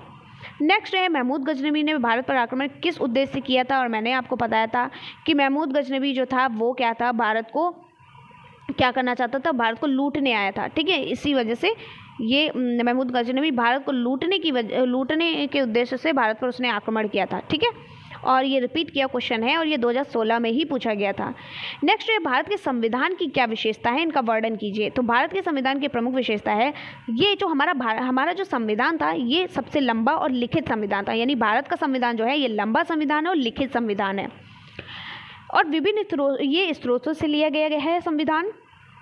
हमारा संविधान जो है ये मिश्रित संविधान है, क्योंकि ये कठोर भी है और लचीलापन भी है, संघात्मकता और एकात्मकता का मिश्रण भी है, सरकार का संसदीय स्वरूप भी है, संसदीय संप्रभुता और न्यायिक सर्वोच्चता भी है, कानून का शासन भी है और एकीकृत और संसद न्यायपालिका है।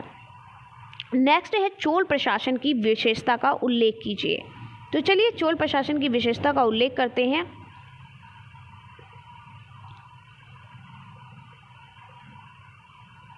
देखिए अशोक का बौद्ध धर्म बहुत पूछा गया है, ठीक है, बौद्ध धर्म के बारे में। चलिए तो हम यहाँ पर एक सेकेंड, चलिए स्टार्ट करते हैं। चोल वंश प्रशासन की विशेषता का उल्लेख, चोलों के प्रशासनिक व्यवस्था कैसी थी ये पूछा गया है। तो चोल प्रशासन में सबसे महत्वपूर्ण पद राजा का होता था, यानी मेन जो होते थे वो राजा ही होते थे, जो संपूर्ण साम्राज्य पर नियंत्रण रखता था। चोलकालीन शासन राजतंत्र व्यवस्था पर आधारित था।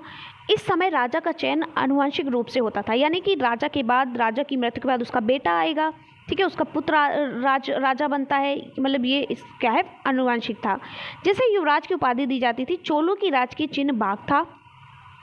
चोलों के प्रशासनिक व्यवस्था के बारे में उत्तर मेरूर अभिलेख से जानकारी प्राप्त होती है। चोलों की राजधानी तंजौर थी। संपूर्ण चोल साम्राज्य 3 भागों में विभाजित हुआ था: केंद्रीय शासन प्रशासन व्यवस्था, स्थानीय प्रशासन व्यवस्था और ग्राम सभा या सभा। केंद्रीय प्रशासन व्यवस्था कैसी थी? चोल साम्राज्य प्रांतों में विभाजित था, जिसमें मंडलम कहा जाता था। चोल साम्राज्य में 8 मंडल थे। मंडल का प्रशासन चलाने के लिए किसी राजकुमार या उच्च अधिकारी की नियुक्ति की जाती थी, जो राजा के वायसराय के रूप में कार्य करता था, और मंडल में राजा के आदेश अनुसार कार्य करना पड़ता था। प्रत्येक मंडल को टम नादुओं में विभाजित था, जो वर्तमान समय में जिले के समान था। कई ग्रामों के समूह को कुर्रम कहते थे, ठीक है। नेक्स्ट है स्थानीय प्रशासन व्यवस्था। चोल वंश की सबसे बेहतर व्यवस्था उसकी शासनीय प्रशासन को माना जाता था। क्योंकि स्थानीय प्रशासन ग्राम प्रशासन की ही एक इकाई थी। ग्राम का यानी गांव का प्रशासन स्वयं ग्रामवासी करते थे, जो ग्राम के मुख्य व्यक्ति होते थे। राजा द्वारा उन्हें ग्रामों में स्थानीय प्रशासन चलाने की जिम्मेदारी दी गई थी, ताकि भू राजस्व को वह व्यक्ति पूरे ग्राम वालों से लेकर सरकारी प्रशासन में जमा करा दे। चोलों के स्थानीय प्रशासन की जानकारी उत्तर मेरूर अभिलेख से प्राप्त होता है। तीसरा वो क्या था? ग्राम सभा या सभा। तो चोलों के अभिलेखों से प्राप्त जानकारी के अनुसार ग्राम सभा को 30 भागों में बांटा गया था। वैसे व्यक्ति को ग्राम सभा का प्रधान के रूप में चुना जाता था। जिस व्यक्ति के पास यह सभी योग्यता होती थी, वह व्यक्ति उस ग्राम का रहने वाला होता था। उसकी आयु लगभग 35 से 70 वर्ष के बीच होनी चाहिए। यदि उसकी आयु 35 से कम हो या 70 से अधिक हो, तो उसे ग्राम सभा के सदस्य के रूप में नहीं चुना जाता था। यह व्यक्ति के पास लगभग 1.5 एकड़ से अधिक भूमि प्राप्त हो। यह व्यक्ति का अपनी ही भूमि पर मकान होना चाहिए, या फिर व्यक्ति पिछले 3 वर्षों से किसी समिति का सदस्य रहा हो। यह सभी योग्यता होने के बाद ही वह व्यक्ति ग्राम सभा के सदस्य बनने के योग्य होता था।